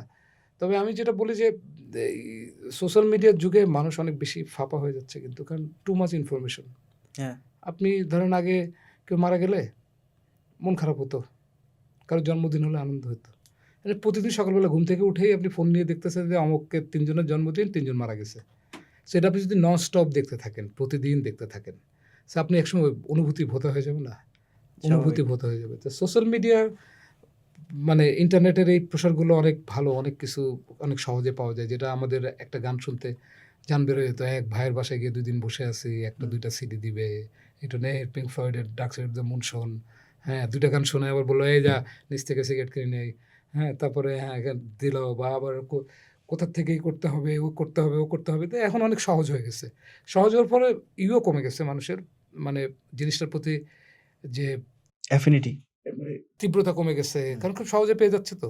হ্যাঁ, গানটা পুরোটা শুনতেছে না, হয়তো গানটার প্রথম 30 সেকেন্ড শুনে মনে হয় গর্ডিম এই নেক্সট রিলস, নেক্সট গানে, কিন্তু গানটা হয়তো ওর ভালো লাগা শুরু করবে এই 32 সেকেন্ড থেকে। হ্যাঁ, সে ওইটুকু ওয়েট করতে পারতেছে না, ওভারফ্লো। সো অনেক কিছু সোশ্যাল মিডিয়ার কারণে, এই যে এখন একটা কবিতা দিলে দাদা এত বড় কবিতা দিচ্ছেন কেন, 1-2 লাইনে ওইটা তো ভালো ছিল, আর কবিতা দিচ্ছেন যেহেতু পড়ে দেন, মানে এইটাও শুনতে চায় না তারা। অথচ সে জানে না যে একটা মানুষের মস্তিষ্কের জন্য সব থেকে উপকারী জিনিস, খাবার দাবারের অনেক জিনিস তো আছে, বাদাম টাদাম এইসব অনেক ব্যাপার স্যাপার আছে, কিন্তু সবচেয়ে উপকারী জিনিস হলো বই পড়া। আচ্ছা। বই পড়া, কারণ আমাদের এই অবচেতনটা ফাস্ট, পুরো এই ব্রেনের ভিতরে কিন্তু পুরো মহাবিশ্বটা। যারা বুঝতে পারছে তারা কিন্তু মহামানব হয়েছে। তারা যে মনে হয় আপনি এত কিছু কীভাবে জানেন, সে তো বাইরের থেকে কোনো কিছু নিয়ে আসেনি, তার ভিতরে এটা ছিল, সে উস্কে দিছে। তার আগের অজস্র মহান মানুষ, তাদের কথাবার্তা দিয়ে সে পড়তে যান, বা তখন তার পড়ার জিনিস ছিল না, শুনতো, গল্প আকারে শুনতো। বই পড়তে হবে 1 নম্বর, প্রচুর বই পড়তে হবে। যদি মিউজিশিয়ান হতে চাই প্রচুর শুনতে হবে, এবং এমন না যে আমার যেটা পছন্দ হচ্ছে শুধু ওইটাই শুনবো, তা না, সব ধরনের জিনিস শুনতে হবে। যেমন আমি কিন্তু খুবই আজব টাইপের লিসেনার। আপনি আমার কাছে একদম মানে আমি ওটু নির্ময় গাইতে পারবো, আমি পিঙ্ক ফ্লয়েডও গাইতে পারবো, বা এই যে মানে আমি ছোটোবেলার থেকে আমার আশেপাশে পাশে ওই যে আইসক্রিম, আমাদের তো মালাই বলতো, মালাই বিক্রি করতে করতে যে ইসে যেত, গ্রামে যখন ছিলাম আমি, যে মাইকগুলো যেত ওখানে, মুজিব পর্দেশির, হ্যাঁ ওই যে কি বলে, আরে বেদের মেয়ে জ্যোৎস্নার যে বিখ্যাত গানটা, আমি বন্দি কারাগারে, হ্যাঁ ওই যা চলতো, যে কোনো ক্যাসেটে, কোনো রেডিওতে, কোনো টেলিভিশনে, কোনো মাইকে, সমস্ত কিছু, কোনো সুর হলেই আমাকে সেটা আকর্ষণ করতো। এবং আমার পছন্দ ছিল, সার্টেন কিছু জিনিস আমার বেশি পছন্দ ছিল, কিন্তু আমি অন্য কোনো জিনিসকে ছোট করতাম না। এবং যেটার ফলে আমি এখন গাইতে গেলে যে কোনো গানই যতটুকু আর কি, মানে সুরটা ধরতে পারি আর কি। সো এই জায়গার থেকে প্রচুর শোনা উচিত, দেশ বিদেশ, প্রিয় অপ্রিয়, প্রচুর শোনা উচিত, প্রচুর প্র্যাকটিস করা উচিত রেগুলার। আচ্ছা। আর যদি আমি সেটা না, এই জন্য আমি গিটারিস্ট হতে পারিনি। গাওয়াটা কীভাবে ন্যাচারালি ছোটোবেলার থেকে, ওই যে ছোটোবেলা থেকে যে গান শুনতাম ওই গানই পুরোটা গাওয়ার চেষ্টা করতাম, ওইটা একটা অবচেতনের প্র্যাকটিস হয়ে গেছে, কিন্তু গিটারিস্ট হতে পারিনি আমি, কারণ ওই যে রেগুলার প্র্যাকটিস করার। কিন্তু যারা হতে চান তাদেরকে বলবো অবশ্যই অ্যাটলিস্ট প্রতিদিন 1-2 ঘন্টা 3 ঘন্টা, যদিও যারা অনেক বড় মানুষ ছিল তারা 15-16 ঘন্টা করে বাজাতো, যাদেরকে আমরা পৃথিবীতে চিনি, সারাদিন অনেক অনেক কিছু বাজাতে। প্রচুর শুনতে হবে, প্রচুর সংবেদনশীল হতে হবে। আর ধরেন মিউজিশিয়ান হতে গেলে আপনি কোনো সময় ভাববেন না যে আমি শুধু ইনস্ট্রুমেন্টটা বাজালেই, ভালো বাজাতে পারলে আমি বড় মিউজিশিয়ান হব, তা না। ধরুন এরিক ক্ল্যাপটন বলতেছে যে আমি বব ডিলানের থেকে অনেক ভালো গিটার বাজাতে পারি, অনেক ধরনের জিনিস বাজাতে পারি, কিন্তু বব ডিলানের মতো গান আমি বাজতে পারি না। হ্যাঁ, বব ডিলান 3 কর্ড দিয়ে যা বানাতে পারে আমি অজস্র কর্ড জানি, কিন্তু ওরকম গান আমি বাজতে পারি না। আবার অনেক আছে হাততালি দিয়েও কিছুই জানে না, হাততালি দিয়ে সুন্দর গান বেঁধে ফেলে। আমাদের বাউল সঙ্গীত যেগুলো এখন বিভিন্ন স্টুডিওতে ঢুকতেছে এবং মিলিয়ন মিলিয়ন মানুষ দেখতেছে, এগুলো কিন্তু অনেক খুব শিক্ষার পোষণ না, কিন্তু আত্মা থেকে আসা। তো আপনি যদি মিউজিশিয়ান হতে চান, আপনি ভাববেন আমি মিউজিশিয়ান হতে হলে আমাকে একজন কবি হতে হলে যেমন আমাকে প্রচুর কবিতা পড়তে হবে, উপন্যাস পড়তে হবে, ফিলোসফির বই পড়তে হবে, প্রচুর কিছু পড়তে হবে, আমাকে মিউজিশিয়ান হতে হলেও ওইটা পড়তে হবে। বব ডিলানের একটা ছিল, আমি বারে বারে, যেহেতু আমাকে অনেক অনুপ্রাণিত করছে এরা, বব ডিলান বলছে যে আমার 15 দিন গিটার না বাজালে কিছু যায় আসতো না, কিন্তু প্রতি রাতে একটা বই পড়তেছি না, এটা আমি কল্পনা করতে পারি না। জীবনানন্দ দাশের মেয়ে বলতেছে আমার বাবা প্রতিদিন হাতে করে একটা নতুন বই, মানে না খেতে পারলো প্রতিদিন হাতে করে একটা নতুন বই নিয়ে আসতেছেন, এটা আমি কখনো দেখিনি। কারণ এগুলো আপনার সোল ফুড, এগুলো আপনার সোল ফুড। এখন সচিন টেন্ডুলকার 18 ঘন্টা ধরে এরকম শ্যাডো করতো, ঠিক আছে, হয়তো সূর্যবংশী 18 ঘন্টা ধরে শ্যাডো করে না, কিন্তু ও কিন্তু ব্রায়ান লারাকে দেখে ফেলছে। টেন্ডুলকার কিন্তু এরকম দেখেনি যে প্রতি বলে কেউ 6 মারতে চাচ্ছে, ও কিন্তু ব্রায়ান লারাকে দেখছে, ও যুবরাজকে দেখছে, ও মানে ক্রিস গেলকে দেখছে, সো ওর ব্রেন কিন্তু জেনে গেছে, ও কিন্তু এখন প্রতি বলে 6 মারে এবং ওটা পারতেছেও কিন্তু। অদ্ভুতভাবে একটা পিচ্ছি ছেলে, এটা বাংলাদেশের অনেক মানুষের বয়স নিয়ে কুড়কড়ানি আছে যে ওর বয়স বেশি কি কম, কিন্তু ও কিন্তু পারতেছে। হুম, সো এই যে অনেক কিছু অনেক জায়গা থেকে আপনি আপনার এলিমেন্ট পাইতে পারেন। এমন না যে শুধু আমি মিউজিক শিখলেই ভালো মিউজিশিয়ান হয়ে যাব, ব্যাপারটা তা না। আপনি অনেক কিছু জানলে আপনার নিজের জন্য ভালো। কারণ আপনি এই পৃথিবীটা অনেক জটিল। হুম, অজস্র মানুষ আসছে, অজস্র চিন্তা চিন্তা করছে, অজস্র জিনিসের ফলাফল হিসাবে আজকে একটা পৃথিবী এরকম চলে আসছে। দেখবেন এখনকার মানুষ বলে, "আর কি কিছু তো আসলে হবে না, একটা পারমাণবিক বোমা ফেটে গেলেই ভালো। সব ধ্বংস হয়ে গেল শেষ।" মানে এই যে গিঁট লেগে গেছে অজস্র চিন্তার। সো হুম, গিঁট তো আর সারাতে পারতেছে না। এখন গিঁট না সারলে কেঁচি দিয়ে কেটে ফেলো। এই চিন্তায় চলে গেছে। এই যে ধ্বংসের প্রতি ইসের এই। তো আমি যেটা বলব যে সব জায়গা থেকে শিখুন, সব জায়গা থেকে জানুন। আর সবথেকে বেশি ইম্পোর্টেন্ট কোনো প্রাপ্তির আশায় আর্ট করেন না এট লিস্ট। হুম, আমি বিখ্যাত হব, আমি অনেক টাকা হবে, মানুষ চিনবে। কোনো প্রাপ্তির আশায় করবেন না। যদি আপনার ভিতরে এটা তাড়না আসে, তাহলে বুঝবেন যে প্রকৃতি আপনাকে নির্ধারণ করছে এই কাজটা করার জন্য। এখন আপনাকে মৃত্যুর আগ পর্যন্ত এটা করে যেতে হবে। আপনি কিছু পান বা না পান। হুম। আমাদের ইয়াং জেনারেশন যারা, আমাদের জেনারেশন অথবা আমাদের ৫ বছর সিনিয়র, ৫ বছর জুনিয়র, এই যে গোষ্ঠীটা, আমরা আসলে বিভিন্ন রকম এক্সপেরিমেন্টের শিকার হইছি। 90s কিড তো। হুম, মানে অনেক কিছু ট্রানজিশন ফেজের মধ্যে দেখেছি। আমাদের হাত ধরেই ইন্টারনেট আসছে। আমরাই হুম, ১ম ইন্টারনেট ইউজ করা স্টার্ট করছি। হুম, অ্যান্ড দেন মোবাইল ফোনের এত মানে টেকনোলজি সবকিছু খুব বেশি অ্যাডভান্স করছে। হুম, সো আমাদের জেনারেশনের মধ্যে একটা অদ্ভুত ব্যাপার খেয়াল করা যায়। আমরা না মানে স্থির হইতে পারি না। উই আর লাইক, আমরা খুব অ্যাংশাস পিপল। মানে আমাদেরকে হিস্ট্রি আমাদেরকে হয়তো অ্যাংশাস জেনারেশন হিসেবে মনে রাখবে। হুম। সো এই অ্যাংজাইটি এখনকার একটা মানে ব্যাধি হয়ে দাঁড়াইছে। মানে মানুষের ভিতরে প্রচুর অ্যাংজাইটি। তো how can someone not be anxious? আপনাকে আমি কখনো অ্যাংশাস দেখি না। হুম, আপনার যত ইন্টারভিউ দেখছি, আপনার যত যা কিছু দেখছি, আপনি হচ্ছে খুবই হাসি মুখে কথা বলতেছেন হুম। এবং হাসি মুখে আর খুবই দুঃখের কথা বলতেছি। দুঃখের কথা বলতেছেন এবং খুবই কনফিডেন্স নিয়ে বলতেছেন। আপনার কনফিডেন্সের কোনো কমতি নাই।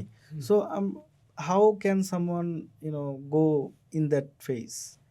আ এই যে বললেন যে এখন কেন মানুষ এত অ্যাংশাস? হুম, যে বাচ্চাটা খেতে চাচ্ছে না, তার সামনে দিয়ে একটা খাবার দেন, ও একটু আচ্ছা ঠিক আছে এটা কোনোরকম খেয়ে নেব। তার সাথে যদি ১৬ টা খাবার রাখেন, ও তো পুরো অ্যাংশাস হয়ে যাবে।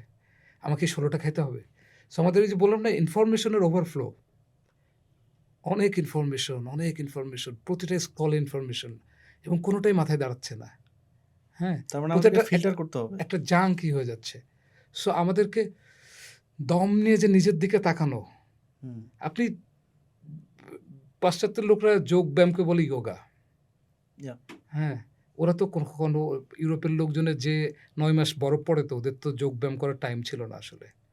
এই খাবার তো সংস্থান করে বেঁচে থাকতে হবে। হুম, ঠিক আছে? ওরা এই কলোনি-টলোনি স্থাপন করে ফেললো সারা পৃথিবীতে। সারা পৃথিবী থেকে লুটে নিয়ে ওরাই এখন সবথেকে বড়লোক। সো ওদের এগুলো ছিল না। এখন দেখবেন যে যোগব্যায়াম যেটা আমাদের এখানকার এই জোন মানে আমাদের উপমহাদেশের যে প্রাচীন ভারতীয় যে জিনিস, এটা কিন্তু এখন এখানকার থেকে ইউরোপে বেশি জনপ্রিয়। হুম, কারণ কি? ওদের ওই যে ওভার, ওভার ইনফরমেশন এটা ওটা, গাড়ি, খাওয়া, এটা কনসার্ট, এটা ওটা, সবকিছু টেলিভিশনের চ্যানেল চেঞ্জ হচ্ছে, এই হচ্ছে। একটা অস্থিরতা। এই হুম, অস্থিরতায় ওরা এখন কিন্তু যোগব্যায়ামের দিকে ফিরেছে। হ্যাঁ? হুম, সো আমাদেরও ওই ওখানে কিন্তু অনেক জনপ্রিয় যোগব্যায়াম। সো এখন হলো কারণ ওরা তো অনেক অস্থির। এখন অস্থির হলে তো আমার যত কিছুই থাক, আমার যদি অস্থিরতা লাগে, হুম, আমার সব কিছু আছে, কোনো কিছুর অভাব নেই। কিন্তু অস্থিরতা লাগলে তো ভাল লাগবে না। না, মানে ও আচ্ছা এটা খেলাম, এরপর এটা খাবো, এটা খাবো মানে এটা খাইলে আমার হবে, এটা খেলেও হবে, এটা খেলেও হবে। খাওয়ার পরে আচ্ছা পেট তো ভরে গেছে, এখন কি হবে? এখন আমার কি হবে? এই যে অস্থিরতা, হুম, এখন ওরা স্থির হওয়ার চেষ্টা করছে। 60s 70s এই যে আজকে বিটলস বলেন, আজকে অ্যালেন গ্রিনসবার্গ বলেন, যারা পুরো এই যে নতুন এক ধরনের দ্বিতীয় বিশ্বযুদ্ধের পরবর্তী যে প্রজন্ম, ইউরোপে রক অ্যান্ড রোল আনলো বা স্বাধীনতার যে আনলো, ফ্রিডমে যে আনলো, এরা সব কিন্তু এখানে এসে এই রবিশঙ্কর, এর অমুকের। আমি সান্তানার এরকম অ্যালবাম দেখছি জাস্ট এই তার গুরুর পায়ের কাছে বসে আছে এই ইসে পশ্চিম ভারত দক্ষিণ ভারতের এক গুরুর কাছে, সান্তানা। ঠিক আছে? এখন আমরা যদি ওটা ওইদিকে আমি ওইটা ইসের দিকে না যাই আমি ওই কন্ট্রোভার্সির দিকে। সো আমরা ওরা অনেক অস্থির। হুম, সো আমরা তো ওদেরই দেয়া জিনিসপত্র এখন আমরা নিচ্ছি। এই ডিভাইস, গাড়ি, ভিডিও গেমস, এটা ওটা। আপনি একটা জাস্ট এখন বাচ্চার কাছ থেকে জাস্ট ফোন কিনে নেন না। মানে মনে হয় যে নেশা যারা করে, যাদের নেশা না করতে পারলে যেরকম ছটফট করে, এরকম ছটফট করে। কারণ এই যে কালার, এই যে গাড়ি চলতেছে, এই ভিডিও গেমস, এটা ওটা পাচ্ছে না, অস্থির হয়ে যাচ্ছে। সো ওইগুলো তো এখন ওরা এটা নিয়ে কিন্তু কম ব্যবহার করে। আপনি দেখবেন এটা আমেরিকানের থেকে বাংলাদেশি ফেসবুক ব্যবহার করে বেশি। হুম হ্যাঁ, কিন্তু ওদের আবিষ্কৃত। পৃথিবীতে ইন্টারনেট যেই প্রযুক্তি, যে জিনিসগুলো, এরা কিন্তু ধরেন এতে আগে আছে কারা? America, Germany, England, Japan, Soviet union, মানে রাশিয়া। পৃথিবীতে সবচেয়ে বেশি বই পড়ে এরা, জানেন? হুম। আমি শুনছি, আমি নিজে কখনো যাইনি, যে এদের ট্রেনে উঠলে বা মেট্রোতে উঠলে সবাই বই পড়তেছে, আর আমাদের সবাই এই করতেছে। ঠিক আছে? তো ওই জিনিসগুলো আমরা এখন অ্যাডপ্ট করছি। হ্যাঁ, অ্যাডপ্ট করে আমরা হঠাৎ করে যে ওভারফ্লোতে অস্থির হয়ে এসেছি। সো আমাদের যে এখানকার যে প্রাচীন ধ্যানমগ্নতা, স্থিরতা, নিজের দিকে তাকানো, ওই যে মনের মানুষের দিকে তাকানো, যে হ্যাঁ, মনের মানুষ তো পূর্ণাঙ্গ সত্তা, মানে আমি সব থেকে যেটা সুপিরিয়র যেটা হতে পারি আর কি, নির্ভেজাল, মানে খাত ছাড়া নিখাত যে চরিত্র। সো ওই জায়গাটাতে একটু দম নিতে হবে, দম নিয়ে নিঃশ্বাস নিতে হবে, বই পড়তে হবে। বই পড়াটা মানে আমি নিজেও প্রাতিষ্ঠানিক শিক্ষার বিরোধী মানুষ, তারপর আমি বই পড়ার কথা বলছি, প্রাতিষ্ঠানিক বই না, নিজের যেগুলো পড়তে ভালো লাগে। আপনি এখন এই পৃথিবীতে এসে আপনি মানে ধরেন আপনি বাংলাদেশের একজন মানুষ, আপনি জীবনানন্দ দাশের কবিতা পড়েননি, আপনি বিভূতিভূষণের উপন্যাস পড়েননি, আপনি নজরুল পড়েননি, রবীন্দ্রনাথ পড়েননি, আপনি তো এখানকার অনেক কিছু মিস করতেছেন। কারণ এই যে জ্ঞানের যে যাত্রা হাজার হাজার আগে বছর থেকে শুরু হয়েছে, এটা তো একটা শেকড় থেকে শুরু হয়েছে। এই শেকড়ের শিখর আজকে আপনি এখানে দাঁড়ায় আছেন। এখন আপনি শেকড়টা যদি না জানেন, তাহলে আপনার শিখর কি হবে? ঝড় আসলে আপনাকে উড়ে নিয়ে চলে যাবে। কিন্তু আপনি যদি জানেন যে এই গাছটা যে আমি দেখছি, আপনার সবসময় শঙ্কা লাগবে, ওই যে অ্যাংজাইটি লাগবে যে গাছটা উড়ে চলে যাবে ঝড় আসলে, গাছটা উড়ে যাবে ঝড় আসলে। কিন্তু আপনি যদি শেকড়টাকে ঠিকমতো জানেন, তাহলে আপনি জানবেন যে গাছটা মাটির উপরে যতখানি, গাছটা মাটির নিচেও ততখানি আছে। ঝড় এত সহজে আমাকে উড়ে নিয়ে যেতে পারবে না। তখন আপনার অ্যাংজাইটি কমে আসবে। ভেরি ওয়েল পুট, ভেরি অসাধারণ অ্যান্সার।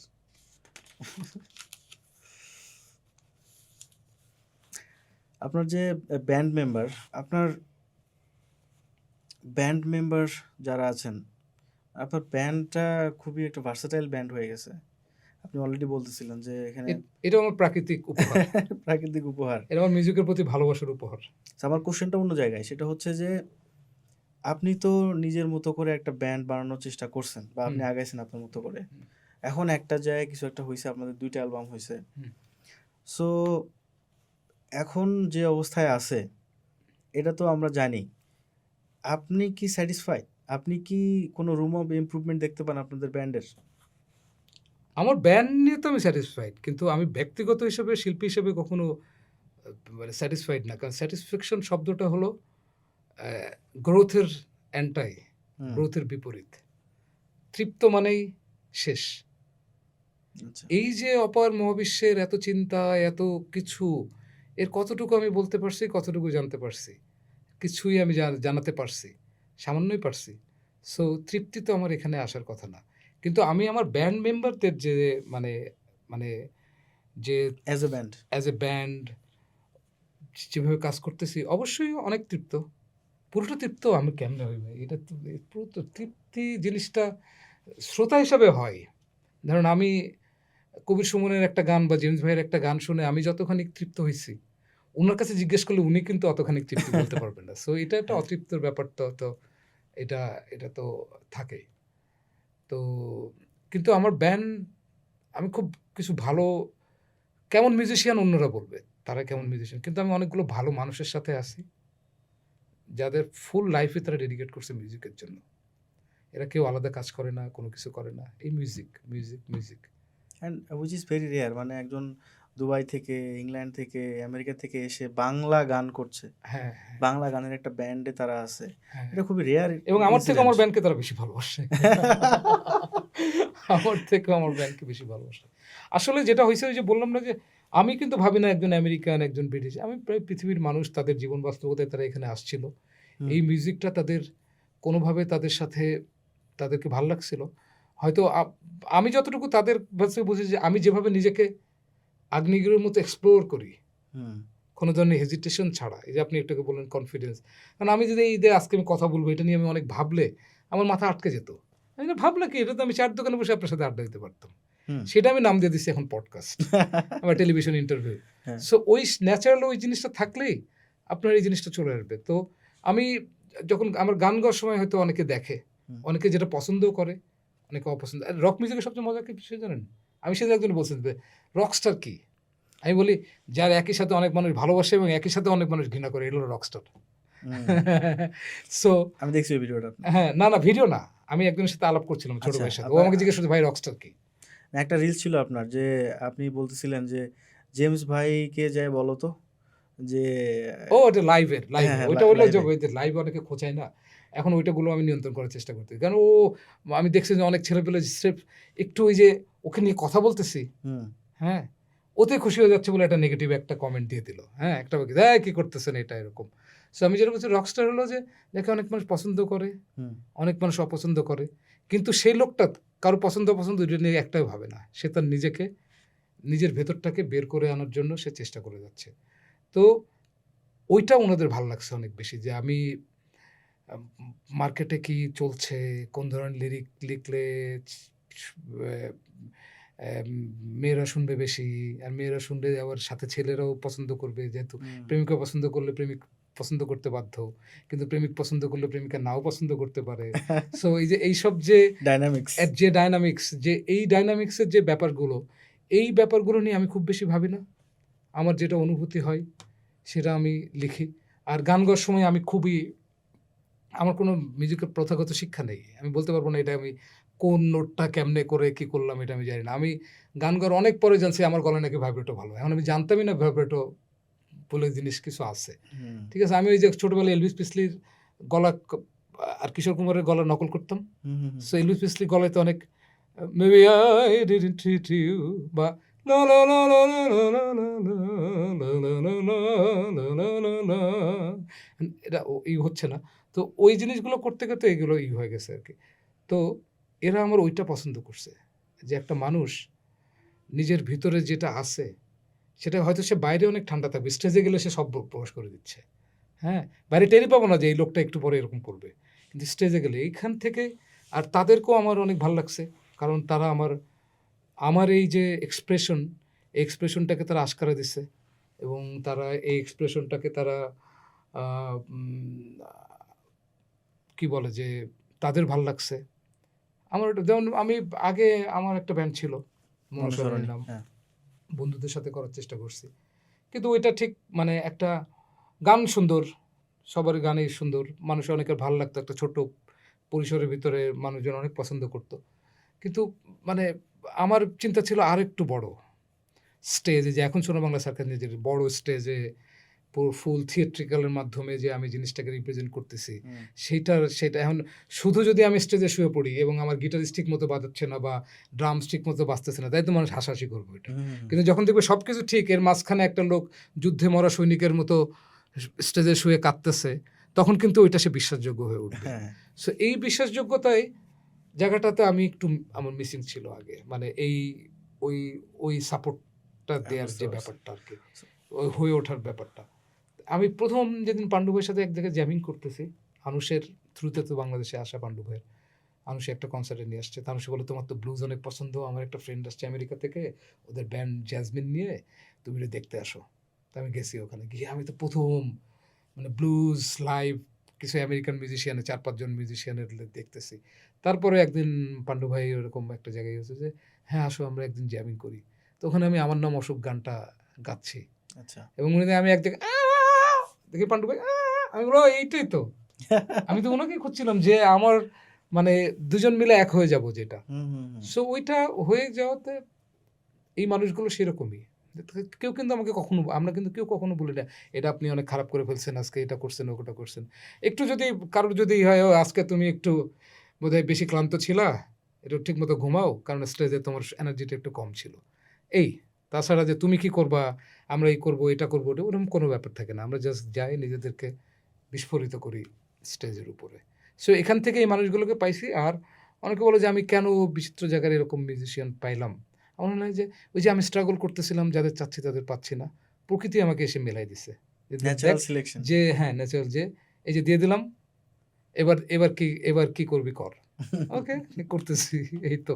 আর খুব ভালো মানুষ তারা। সবাই হ্যাঁ। সত্যি অসাধারণ ভালো মানুষ। খুবই ভালো মানুষ সবাই। আমি আসলে এইটা খুব ইম্পোর্টেন্ট। ভালো মানুষ যে অর্থে যে স ভালো মানুষ তো এটা খুবই কন্ট্রোভার্সিয়াল জিনিস। ভালো মানুষ আসলে কি? ভালো মানুষ সে যেরকম সেরকমও। তো সে যদি খারাপ কিছুও করে কিন্তু সে যেরকম সেরকমও। সে জাস্ট মাস্কের আড়ালে একটা, সামনে একটা তা না। সে যেরকম সেরকমই। তো এরা যেরকম এরা ঠিক সেরকমই। হুম, গ্রেট, গ্রেট ব্যান্ড। মানে this is what is band like. মানে আগে যেরকম ছিল একটা অর্কেস্ট্রার ব্যাপার ছিল, হুম, যে অনেক লোক মিলে একটা সাউন্ড ক্রিয়েট করতেছে। হুম, হুম, পরে 50-60s এর দিকে এসে ব্যান্ড ক্রিয়েট হলো, 4 জন মিলে হুম। অর্কেস্ট্রা টাইপের একটা ফিল দিচ্ছে। হ্যাঁ, ৪ জনেই দিবে আরকি। হ্যাঁ, ৪টা বা ৫টা কোরাস 5টা মানে কোরাস। হারমোনি। সো আপনাদের এই ব্যাপারটা হইছে আরকি। মানে এটা ন্যাচারাল সিলেকশন বলি আর যাই বলি, it's a proper band hmm, hmm, and we enjoy hmm. সোনার বাংলা আর সাউন্ড। সমস্ত বাংলাদেশের আর সমস্ত ভালো ব্যান্ডের মতোই আমরাও মিউজিককে অনেক ভালোবাসি এবং আমাদের এখানে স্ট্রাগল বেশি বলেই বোধহয় আমরা বেশি ডেসপারেট। হুম। স্ট্রাগলটা বেশি তো আসলে আমাদের। তো বাংলাদেশের ব্যান্ডের মধ্যে এটা সবাইকে আমি করি যারা মিউজিশিয়ান, তাদেরকে প্রশ্ন করা হয় যে কাদেরকে, মানে কয়েকটা নাম মেনশন করা যে কাদের গান আপনার খুব বেশি ভালো লাগে। আমার হ্যাঁ, আপনার পার্সোনালি। আসলে এখন এমন একটা বয়স হইছে। হুম। এখন আপনি শুধু বাংলাদেশ না সারা পৃথিবীতে বলল আমি স্পেসিফিক কয়েকটা ব্যান্ডের নাম বলতে পারব না। গানের নাম বলতে পারব। গানের নাম? ঠিক আছে? গান হয়ে যায় ওইটা। আচ্ছা। একসময় এখানে কোন ব্যান্ড ওটা করছে, কোন আর্টিস্ট এটা করছে, এটা খুব বেশি ইম্পোর্টেন্ট হয়ে ওঠে না। হয়ে ওঠে যে তাদের যে কাজ, যে কাজের হুম, জন্য তারা পরিচিত, ওই কাজটা বেশি ইম্পোর্টেন্ট হয়ে ওঠে। আমার মানে একেক স্টেজে একেক ধরনের প্রিয় ছিল। ধরেন আমি তো 81 এ জন্মেছি। সো আমার হুম, ৯১-৯২ সাল থেকে বোধবুদ্ধি শুরু এবং গান গাওয়া শুরু। তখন আমার পছন্দের ব্যান্ড ছিল ফিলিংস, এলআরবি, মাইলস, ফিডব্যাক, উচ্চারণ, সোলস আর অনেকের আমি এইভাবে বলতে গেলে নাম অনেক মনে পড়ে না। তো মানে আমার কিছু মিস হতে পারে বাট কিছু তারাও মিস আছে। হতে পারে হ্যাঁ, ওয়ারফেজ হ্যাঁ। তারপরে ওই সময়টাতে আরকি। তারপরে আর আরো অনেক ব্যান্ড ছিল। আর মানে অনেক আবার অনেকের গান হয়তো পুরো ব্যান্ডের সমস্ত গান আমার পছন্দ না। ১টা ২টা গান পছন্দ। আর তখন তো এইভাবেই করতাম না। আমাদের সময়টা না অনেক কষ্ট করে ক্যাসেট জোগাড় করতে হতো। সো আমরা শিল্পীকে রেসপেক্ট করা জিনিসটা খুব আমাদের ভেতরে ছিল। কারণ অনেক সহজে পেয়ে যেতাম না তো। হুম। মানে ৳৩৫ অনেক টাকা তখন। ৳৩৫ তখন ৳৩৫ তে একটা ক্যাসেট কেনা এটা তো কিন্তু অনেক ব্যাপার। তখনকার জন্য স্কুলের মানে টিফিনের টাকা জমায়া, মার কাছ থেকে কান্নাকাটি করে, বাপের পকেট থেকে টুক করে টাকা সরায়া, এগুলো আমাদের কিনতে হতো। সো এবং গান, প্রতিটা গানের ইঞ্চি, আমরা যে আজকে গান গাচ্ছি, ওই অধ্যবসায়ে আমাদের শিক্ষাটা আসলে ওই সময় হয়ে গেছে। যে গানটা ভালো লাগে না, সেই গানটাও কয়েকবার শুনতেছি।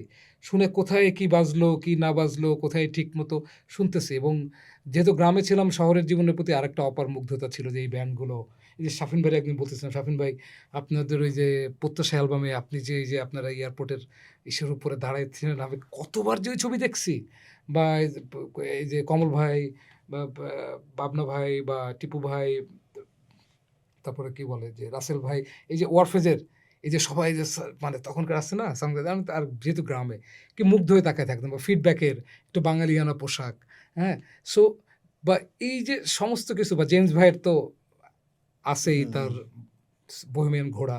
হুম। তো বাচ্চু ভাইয়ের এই সমস্ত কিছু। সো অনেক মনোযোগ দিয়ে সবকিছু মানে স্পেসিফিক ওইভাবে নাম বলা আমার জন্য আসলে অনেক কঠিন। টাফ।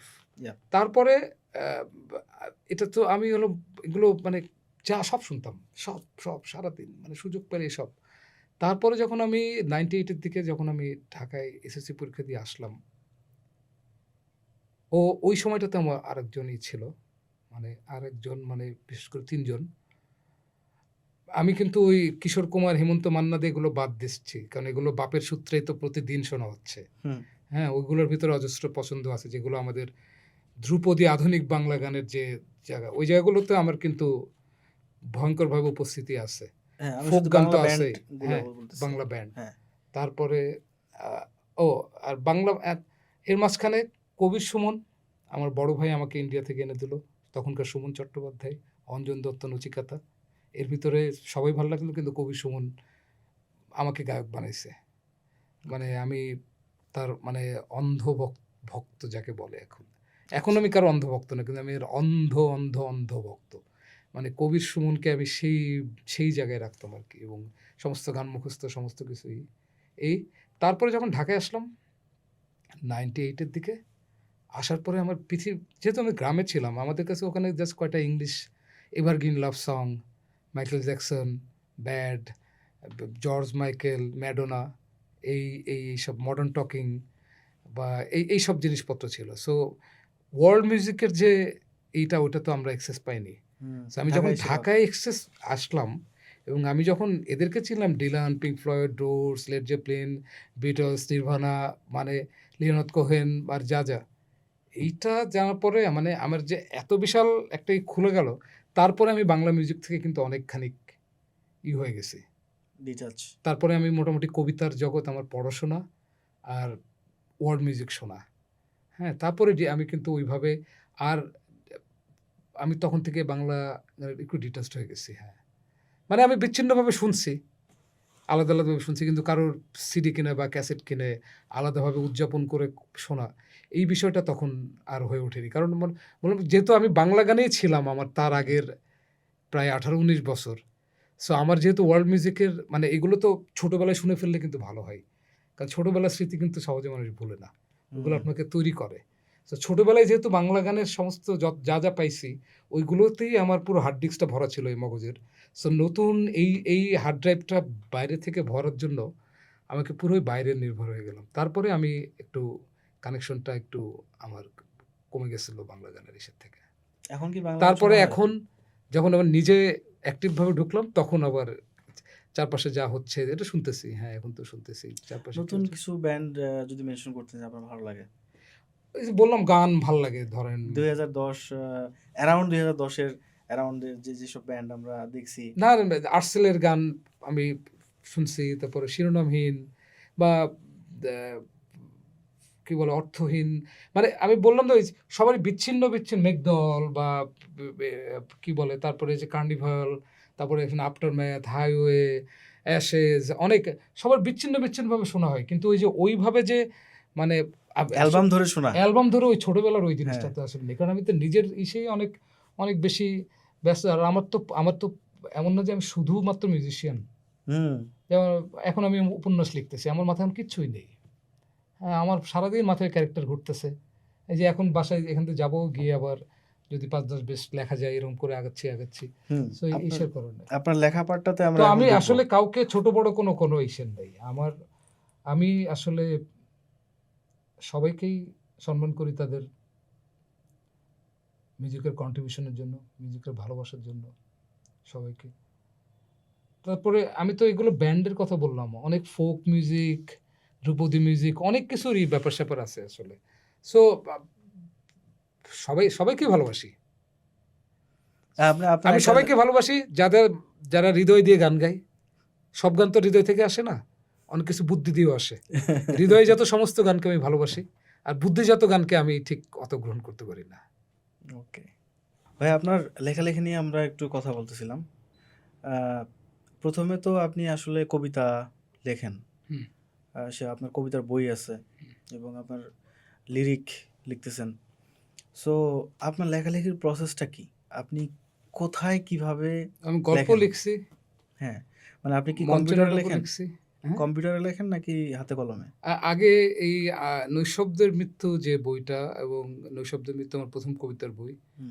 আর তারপরে হলো আমার সেকেন্ড বই হলো লবণখোর, যদি বের হয়েছে পরে, কিন্তু লেখার সময় অনুযায়ী ওইটা একটা কাব্য নাটক মঞ্চের জন্য।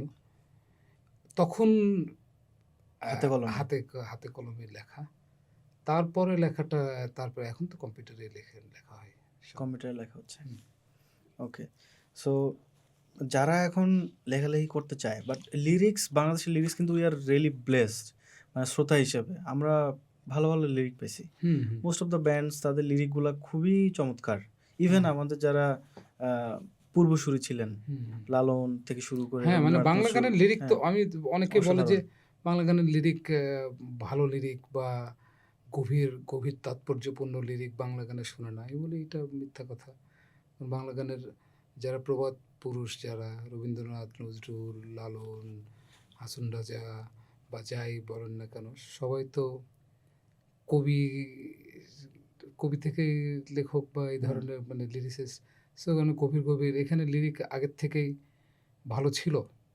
হয়তো সিনেমার কারণে অনেক কিছু একটু, সিনেমার প্রয়োজনে অনেক কিছু একটু অন্যরকম হয়ে গেছে, কিন্তু ভালো লিরিক তো ছিলই। হ্যাঁ। তো এখন কেউ যদি মানে ভালো লিরিক লিখতে চায়, হুম। তাকে আসলে মানে তার কি মাথায় রাখা উচিত বা তার কি করা উচিত না? পৃথিবীর সব ভালো কবিতা পড়ে ফেলা উচিত। আর করা উচিত না হলো যে কি মানুষ শুনতে চাচ্ছে এটা না ভাবা। হুম, কি আমি বলতে চাচ্ছি এটা হলো ইম্পর্ট্যান্ট।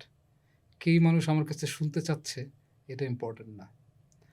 গাছ কখনো ও অন্যরা তার ফুলের প্রশংসা করবে বলে গাছ কখনো ফুল ফোটায় না। গাছ ফুল ফোটায় তার চূড়ান্ত দৃশ্যমান রূপটা কি, তার গাছের এটা জীবনের উদ্দেশ্য আরকি, সুন্দর ফুল ফোটানো, সেটাকে ফলে রূপান্তর করা। এবং এই আপনি কি গড গিফটেড এই ব্যাপারটা এই টার্মটাতে বিশ্বাসী কিনা? সবই তো গড গিফটেড। মানে মহাবিশ্বই তো গড গিফটেড। কেউ লেখালেখি করবে হ্যাঁ, বা এইটা কি যে কেউ চাইলে ডেভেলপ করতে পারবে?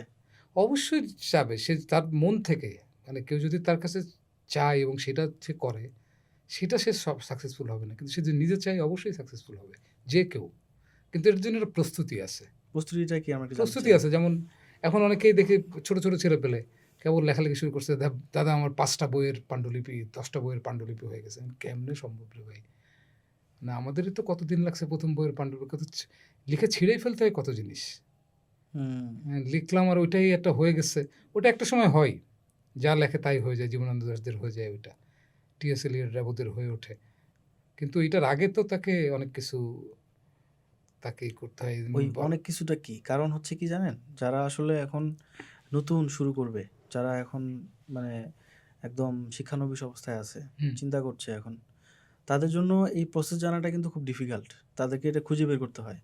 সো খুঁজে বের করবে, বাট আপনি যদি ওই জায়গাটায় একটু তাদেরকে হেল্প করতে চান, তাহলে কি আমি বলবেন? হেল্প করব, মানে লেখার জন্য সবথেকে ইম্পোর্টেন্ট হলো যে নিজের চিন্তার প্রতি সৎ থাকা। এটা হলো যে সবথেকে ইম্পোর্টেন্ট। হুম, এটা হলো তার, যখন সে লিখবে তখন। আর লেখার আগে তার প্রস্তুতির জন্য প্রচুর পড়তে হবে। প্রচুর পড়তে হবে। শুধু কেউ যদি শুধু ভালো লেখক হতে চায়, সে শুধু পড়লে হবে না। তার গান শুনতে হবে, সিনেমা দেখতে হবে, ছবি দেখতে হবে, ঠিক আছে? নাটক দেখতে হবে। মানে অনেক কিছু তাকে অনেক জায়গার থেকে মানুষের জীবন দেখতে হবে। তার নিজের জীবনের দিকে তাকায় দেখতে হবে। তো স মানে যেকোনো আর্টের যেকোনো মাধ্যমেই কাউকে সাকসেসফুল হতে হলে তাকে আর্টের অন্যান্য মাধ্যম সহ জীবনের আর যত মাধ্যম আছে, সমস্ত কিছু সম্পর্কে একটা সম্যক জ্ঞান তার থাকা লাগবে। এজন্য প্রচুর পড়তে হবে। কারণ পৃথিবীতে ভালো লেখকরা মাত্রই অনেক ভালো পাঠক। ভালো পাঠক থেকেই তারা ভালো লেখকে রূপান্তর হয়। তো আপনার কি এরকম কোনো কিছু রাইটারের নাম কি মেনশন করবেন? যাদেরকে আসলে পড়তেই হবে? আ আমি তো এটা আমার জন্য হয়তো বাধ্যতামূলক ছিল। আমি অন্য কারোর জন্য না, সেটা তার চয়েস। কিন্তু হুম। আমার কাছে মনে হয় যে আমি বলতে পারি যে আমি কি, কো কি পড়ে কি, কি হ্যাঁ। পড়ার ফলে এটাই হইছে। আ জীবনানন্দ দাশের কবিতা আমি আমার অনেক পছন্দ। র্যাবোর কবিতা, জ্যাঁ আর্তুর র্যাবো ফ্রেঞ্চ একজন কবি। যে মাত্র ১৬ বছর বয়স থেকে ২১ বছর বয়স পর্যন্ত কবিতা লিখছিল। এত কম লিখে বয়সে?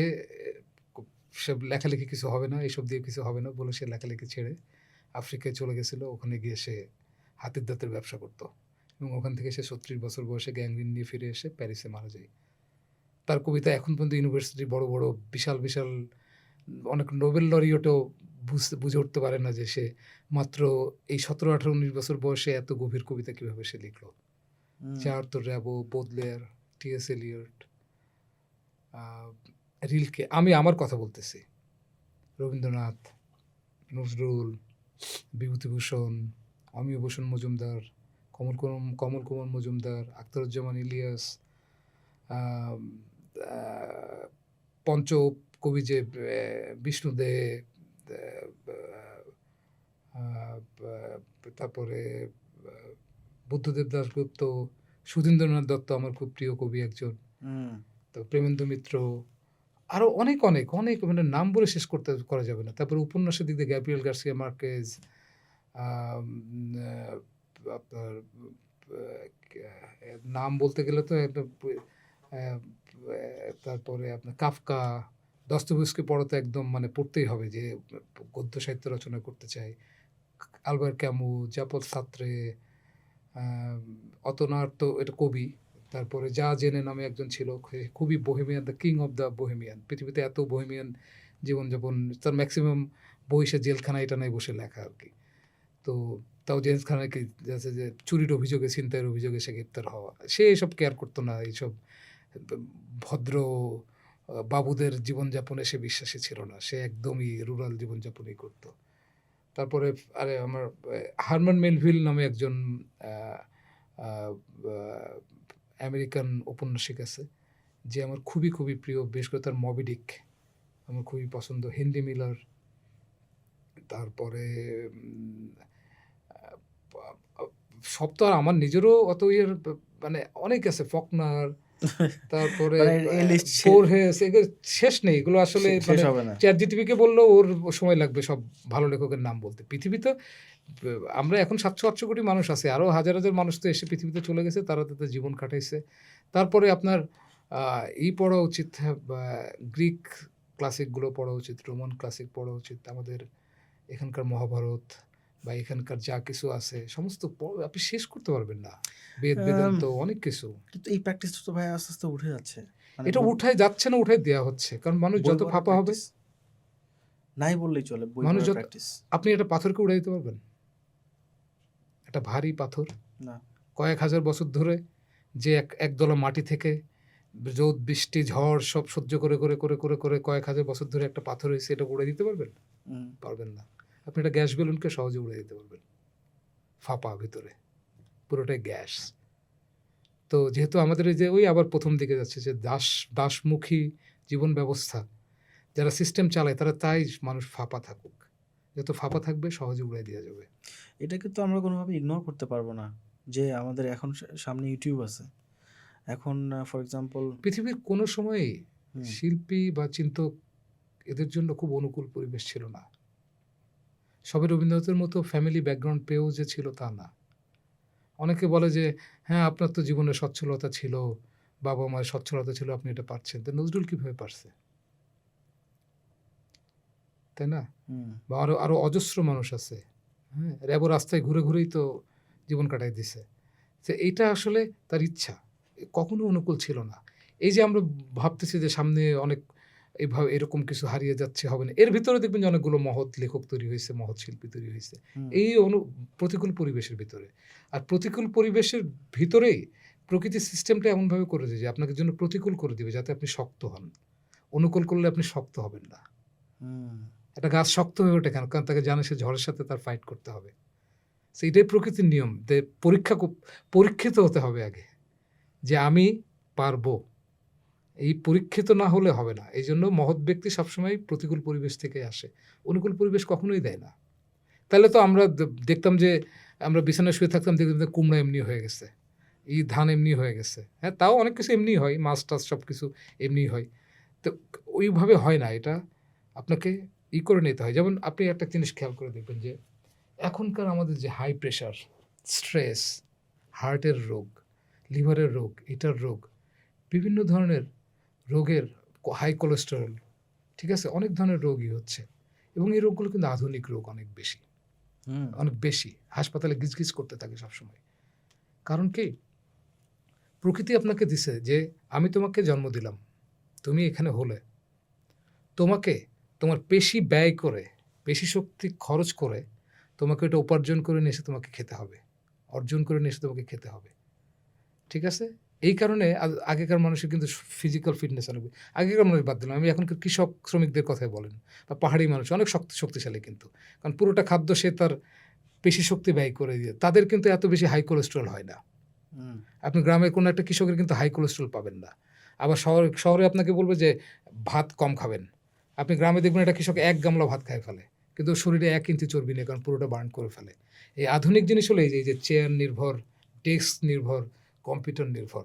আপনি এখানেই সারাদিন বসে থাকলে চোখ নষ্ট করতেছেন, আপনার শরীরে মেদ জমতেছে, জাঙ্ক ফুড খাচ্ছেন, এইটা খাচ্ছেন, ওইটা খাচ্ছেন। সো এটা দিয়ে আপনার যে প্রকৃতির সিস্টেম যে তুমি ঘাম ঝরায়ে খাবা, তারপরে আরামসে ঘুমাবে, ঘাম ঝরায়ে খাবা, তোমার শরীরে কোনো মেদ জমবে না, কোনো শরীরকে ই করার জিনিসটি হবে না। কিন্তু প্রকৃতি, আমরা সেটাকে না মেনে আমরা পুরো জিনিসটাকে করে গেছি ডেস্ক নির্ভর, পুরো মগজ নির্ভর।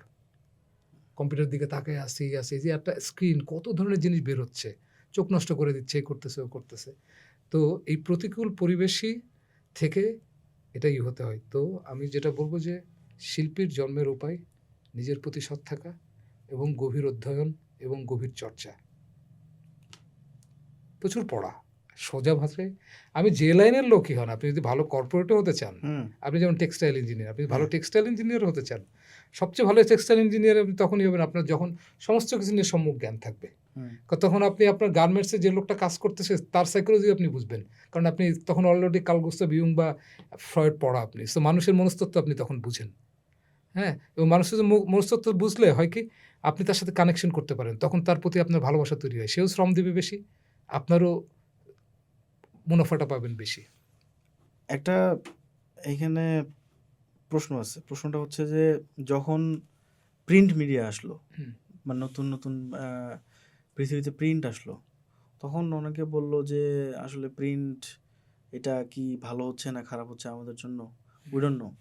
এখন আমাদের একটা ইন্টারনেট আসছে, আমাদের হচ্ছে সব কিছু অ্যাক্সেসিবল, ইউটিউবে আমরা সার্চ দিলেই আপনার গান শুনতে পাচ্ছি। হ্যাঁ, আপনার চিন্তা পাওয়া এখন আমার জন্য সবচেয়ে ইজি, আগে হয়তো অনেক কষ্ট করা লাগতো। সো ইজ ইট দ্যাট যে সিস্টেমটা সমস্যা, নাকি আমরা যেভাবে নিচ্ছি এটাতে সমস্যা? না, ওই যে বললাম না, একটু কষ্ট করে পেলে ভালোবাসা থাকে। যে প্রেম সহজে পান ওই প্রেম কিন্তু খুব বেশি একটা সময় গিয়ে একটু পানসা হয়ে যায়। যে প্রেমের জন্য আপনি অজস্র দিন বৃষ্টিতে দাঁড়িয়ে থাকতে হয় বা সে আপনাকে ভালোবাসছে না, প্রেম গাঢ় হতে থাকে। সো সহজ হলেই সেটা যে ভালো হবে ব্যাপারটা না। মানে আমি বলতেছি না, যেমন মানে বব ডিলানের একটা ইন্টারভিউতে আমি শুনছিলাম যে তাকে জিজ্ঞেস করা হয়েছে যে আপনি এখনকার আগেকার এই যে গানগুলো 60-70s তো রক অ্যান্ড রোলের সব থেকে স্বর্ণযুগ, ক্লাসিক স্বর্ণযুগ, এখনও মানুষ শুনে যাচ্ছে।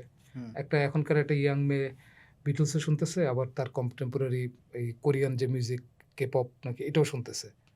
তো ওটা কিন্তু এখনও সে শুনতেছে এবং বিটলসকে তার বুড়া মনে হচ্ছে না, তাকেও ইয়াং লাগতেছে। তো ওই সময়টাতে মিউজিকের প্রতি যে সবার আলাদা আলাদা ভোকাল, সবার আলাদা আলাদা ল্যাঙ্গুয়েজ, এবং ওয়েল করা, সব কিছু খুব সুন্দর ডিজাইন করা সমস্ত কিছু, না হলে তো এতদিন ধরে মানুষ এমনি শুনতেছে না। আজকে মোজার্ট, বেথোভেন বা এগুলো, বা আমাদের রবিশঙ্কর বা এই এতদিন ধরে পুরনো জিনিসপত্র মানুষ কেন শুনতেছে, কারণ ওর ভিতরে ওই জিনিসটা আছে। তো তো ওকে জিজ্ঞেস করছে যে আপনি এখন কেন এখনকার মিউজিকে ওই রকম কিছু পায়, সবার মনে হয় যে ভোকাল এক, অটোটিউনের কারণে অলমোস্ট সবার ভোকাল একরকম লাগে, লিরিক কী বলতেছে সাইপাস বোঝা দেয় না। হ্যাঁ, তারপরে আপনার গিমিক তৈরি করতে পারে, অনেক মিউজিক ভিডিও চাকচিক্য এগুলো দিয়ে, অনেক কিছু দিয়ে একটা চাকচিক্য তৈরি করতে পারে, ইয়াংরা খুব হয়। কিন্তু এটা বিটলসের বা ডিলানের গানের মতো কিন্তু অত মানে ওইভাবে ইয়েস্টারডে গেমস টু প্লে, মানে ওই জিনিসটা নেই। তো বলতেছে কি, ও বলতেছে যে ও থাকতো মিনেসোটাতে, যেমন আমি ধরেন একটা ঝিনাইদহ নামক একটা গ্রাম থেকে আসছি, 22-এর থেকে, অনেক কিছু পাওয়া যেত। মিনেসোটা ওই রকম আর কি। ও বব ডিলানের ভাষায় এটা হলো 1600 সালের ভিক্টোরীয় যুগের, শেক্সপিয়রের যুগের মতো, আমেরিকার ওই বাস্তবতায়। তো ক্রিসমাসের টাকা জমায় প্রায় 12 ঘন্টা জার্নি করে গিয়ে এলপি কিনে আনতো, 2টা এলপিতে 2-4টা গান থাকতো। একটা বাচ্চা, একটা ছেলে 12-13 বছর বয়সী। এখন ওই গানগুলোর প্রতিটা ইঞ্চি গভীর মনোযোগে শুনতো। সো তাদের লার্নিং হয়েছিল অনেক ভালো, যার ফলে ছোটোবেলার থেকে মিউজিশিয়ান হয়ে ওঠার আগেই মিউজিক কীভাবে ক্রাফটেড হয় এগুলো তারা অনেক ঠিকঠাক মতো শিখছিল। এখন ওই যে বললাম না, ওই যে 3 সেকেন্ড শোনার পরে ভালো লাগতেছে না। তো যেমন আমাদের গান হয়তো অনেকে এরকম হয় যে প্রথমে তো একটু সাউন্ডস্কেপ থাকে, এটা কি হাতি ডাকতেছে, এ করতেছে, ও করতেছে, এটা গাড়ি যাচ্ছে, ও হয়তো চলে গেল। সো সহজে পাওয়ার ফলে ও মূল্যটা বুঝতেছে না। হ্যাঁ, কিন্তু এটা অনেক ভালো, এটাকে যদি কেউ ইউটিলাইজ করতে পারে। আবার আমি জানি যে এই যে সমস্ত কিছু দিয়ে যে এত সহজে গুগলিং করা যাচ্ছে, অনেক ধরনের গান শোনা যাচ্ছে, এর ভিতরে সুপার এক্সপার্ট একটা 0.1% একটা জেনারেশন আসবে যারা আসলে সারাদিন সোশ্যাল মিডিয়া ট্রলিং করতেছে না, হুম। অন্যের টাইমলাইন দেখতেছে না, অন্যের জীবন দেখে নিজের জীবনের সময় নষ্ট করে ফেলতেছে না, তারাও ওটাকে ইউটিলাইজ করতেছে। এখন এই ইউটিলাইজের সংখ্যা তো কম। সো যারা এই অধিকাংশ যখন ইউটিলাইজ করতেছে না, তাদেরকে একটু কষ্ট করে দেওয়া উচিত। ওকে, এখানে আরেকটা ব্যাপার যেমন এই যে চলে ধরেন আসে। হুম। আমাদের সময় 90 দশকে 9টা 10টা গান থাকতো, 12টা গান থাকতো একটা অ্যালবামে, 35 টাকাতে কিনছি, ঠিক আছে, 12টা গানই শুনতে হবে, কারণ আমার টাকা উসুল করতে হবে তো। এখন তো যেহেতু আমি ইউটিউবে খুব সহজে, ইউটিউবে তো অদৃশ্যভাবে কিন্তু তারাও টাকা খরচ করতেছে। এটা এমন টাকা টাকা তাদের বিজ্ঞাপন দেখতেছে বা তাদের এমবি ইন্টারনেট খরচ করতেছে, তারাও খরচ করতেছে, কিন্তু এটা পরোক্ষ, প্রত্যক্ষভাবে না, পকেট থেকে টাকা বের করে সিডি কেনা বা ক্যাসেট কেনার মতো না। সো এই যে বিশাল রিসোর্স পৃথিবীর সামনে খুলে গেছে, এটা যারা বুদ্ধিমান তারা খুব ভালো মতো ব্যবহার করবে, পরচর্চা করে না, নিজ চর্চা করে। কিন্তু অধিকাংশ কিন্তু পরচর্চাই করতেছে social নিজ media তে। চর্চাটা একটু ইম্পর্টেন্ট আমাদের বোঝার জন্য। এটা হ্যাঁ, কি? নিজ চর্চাটা খুব বেশি বেশি সোশ্যাল মিডিয়া ব্যবহার করেন আপনি, দুটা লাইন লিখবেন বা আপনার গান দিবেন, দেন, দিয়ে বের হয়ে চলে যান, তারপর আবার নিজের কাজ করেন। সারাদিন বসে দুনিয়ার কে কি করতেছে এটা দেখলে কি হচ্ছে, আমার সময় চলে যাচ্ছে, তা আমার সময় চলে যাচ্ছে, অন্যের দিকে তাকিয়ে থাকতে থাকতে তো আমি নিজের দিকে তাকানোর সময় পাচ্ছি না। এখানে আহ, এখনকার যারা শিল্পী আছেন, যারা আর্টিস্ট আছেন, যারা গায়ক গায়িকা আছেন, একটা ব্যাপার খেয়াল করা যায়, সেটা হচ্ছে একটু শো অফ করতে চান তারা, মানে একটু দেখাইতে যেয়ে তাদের ওই আপনি যেটা বললেন যে ভিত্তিটা স্ট্রং হয় না, স্ট্রং হওয়ার আগেই তারা দেখানোতে যান এবং পরবর্তীতে সেটাকে খুব বেশি আর গ্রো করতে পারেন না, ওইটাকে রিটেইন করা খুব ডিফিকাল্ট হয়। সো এই এটাকে কিভাবে অ্যাভয়েড করা যায়, মানে শো অফের যে এখন তো টেন্ডেন্সিটা? সোশ্যাল মিডিয়া জিনিসটা তো শো অফ না, একটু সোশ্যাল মিডিয়ার জিনিসটাই তো এরকমই করা হয়েছে, যদিও পার্সোনাল ডাটা সংগ্রহ করার জন্য জিনিসটা বানানো হয়েছে, কমিউনিকেশনের জন্য না। আপনি এখন যান না আপনার পুরনো বন্ধুদের সাথে পিকনিকে গাজীপুরে বা কক্সবাজারে, দেখবেন যে 7জন 7টা ফোন নিয়ে ফোনের সাথে কথা বলছে। হুম। হয়তো ফোনের সাথে আপনি ওই দূরে বসা, কিন্তু আপনার সাথে ফোনেই চ্যাট করতেছে, কথা বলতেছে না। সো আমাদের তো যোগাযোগ তো গাঢ় হয়নি, এখন আমরা বিচ্ছিন্ন হয়ে যাচ্ছি, আরও বেশি বিচ্ছিন্ন করে একটা উট পাখির মতো, উট পাখি যেমন ঝড়ের সময় বালুর ভেতরে ই করে দেয়, মাথা গুঁজে দেয়, আমরা ওইরকম ফোনের ভিতরে মাথা গুঁজে আছি। সো এখন শো অফটার কারণ সে দেখতেছে গিমিকটা বেশি দেখে মানুষ। আমি একটা ভালো কথা বলবেন, আমি ধরেন আমি আজকে কথা বলতেছি, তো আমরা অনেক জিনিস নিয়েই ডিটেলভাবে কথা বলছি, আমি যেখানে বললাম হাকুল্লা কথাবার্তা বলতাম, কন্ট্রোভার্সি ভরা, এ করা করা, আপনি দেখতেন আপনার এই পডকাস্ট প্রচুর মানুষ ই শুনতো। করতেছে। সো সে জানে যে তার এটা মানুষ, এই যে অ্যাটেনশন সিকিংয়ের টাইম, তো নিজের মানে নিজের থেকে বের হয়ে অন্যের অ্যাটেনশন পাওয়াটাই, নিজের অ্যাটেনশন না, অন্যের অ্যাটেনশনটাই এখন ইম্পর্টেন্ট। যেহেতু এরকম চলতেছে, ওরা এইভাবে শিখতেছে। আর নতুন প্রজন্মকে দোষ দিয়ে কী করবে, এইসব জিনিসপত্র তো আমরা বা আমাদের আগের প্রজন্মই, আমরাই নাই একটু একটু শেষ প্রজাতি যারা অ্যানালগ ডিজিটাল দুইটাই দেখছি। হুম। আমাদের শৈশব কৈশোর তারুণ্য বেড়ে উঠছে অ্যানালগে, তারপরে আমরা ডিজিটাল দেখছি। ডিজিটাল দেখছি। আমার পার্সোনালি আমার যেমন মনে হচ্ছে আমার ডিজিটাল অনেক ক্ষতি করছে, যেমন আমি ইন্টারনেট ব্যবহার করা শুরু করছি 2008 থেকে। তার আগে আমি প্রচুর বই পড়তাম, এখনও পড়ি, কিন্তু আগের তুলনায় কম। আগের তুলনায় কম? অবশ্যই কম, সিগনিফিকেন্টলি কম? সিগনিফিকেন্টলি না। আচ্ছা। ওইটা তো আমার যেহেতু পার্সোনালি, কিন্তু হ্যাঁ। মানে ওইটাতে কম, মানে এখান থেকে মানে আমার এখন মনে হয় যে একটা মানে বই পড়বো, ওর থেকে একটা নেটফ্লিক্সে একটা সিনেমা ছেড়ে দিয়ে দেখি, মানে কিন্তু সিনেমা তো কল্পনা শক্তিকে বাড়ায় না, বই বাড়ায়। দ্রোহ বাস থেকে নেমে সবুজ একটি সরু রাস্তা দিয়ে হেঁটে সমুদ্রের দিকে এগিয়ে যাচ্ছে। পাশে একটা বন থেকে একটা ঘাই হরিণীর ডাক শোনা যাচ্ছে। দ্রোহ ধীরে এগিয়ে যায়, গিয়ে সমুদ্র তীরে দাঁড়ায়। দাঁড়িয়ে সে সমুদ্রের পায়ে, যখন সমুদ্রের ঢেউ এসে তার পায়ে লাগে, তাকে মনে হলো যে মানুষ তার শরীরে যে বিষ দিয়ে দিয়েছে, সেই বিষ যেন সমুদ্র ধুয়ে দিতেই সমুদ্র এতদিন ধরে বেঁচে আছে।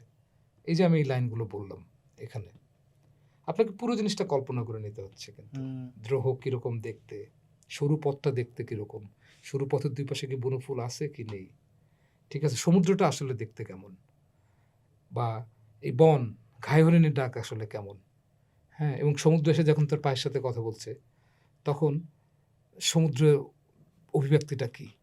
এই পুরো জিনিসটা কিন্তু আমরা যে এখানে ৪ জন আছি, আপনি, আমি, ক্যামেরার পিছনে ২ জন। এই সবাইকে কিন্তু কল্পনা করে নিতে হলো। সবাই আমরা যার, যার মতো সমুদ্র দেখলাম।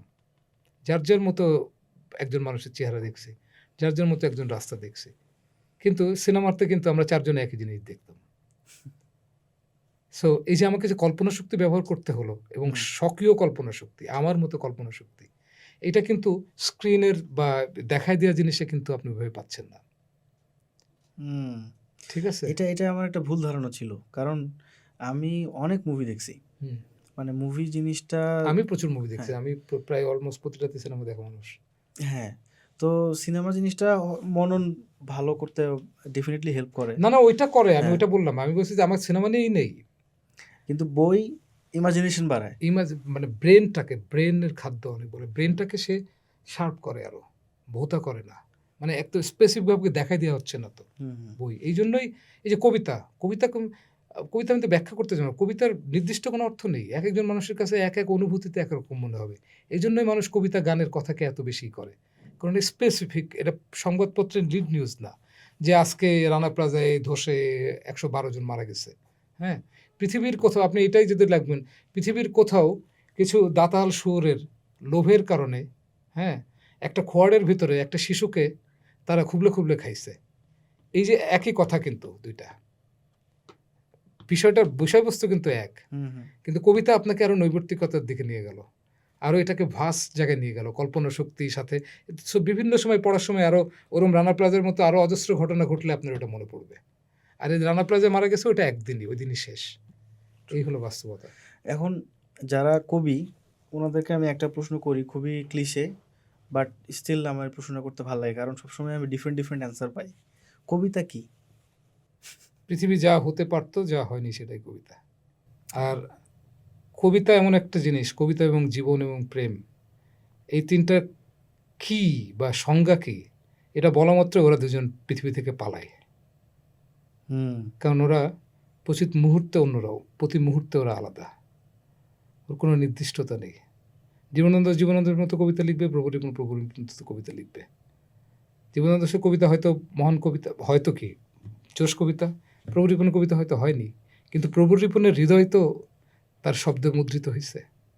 সো এটার কোনো নির্দিষ্ট কোনো সংজ্ঞা নেই এগুলো। কিন্তু আমি জাস্ট বললাম যে যা হয়নি কিন্তু হতে পারত। এটাই হয়তো কবিতা। যত সুন্দর হতে পারত বা সামঞ্জস্যপূর্ণ মানে কি বলে ব্যালেন্স হতে পারত, এটা হয়নি। ওকে।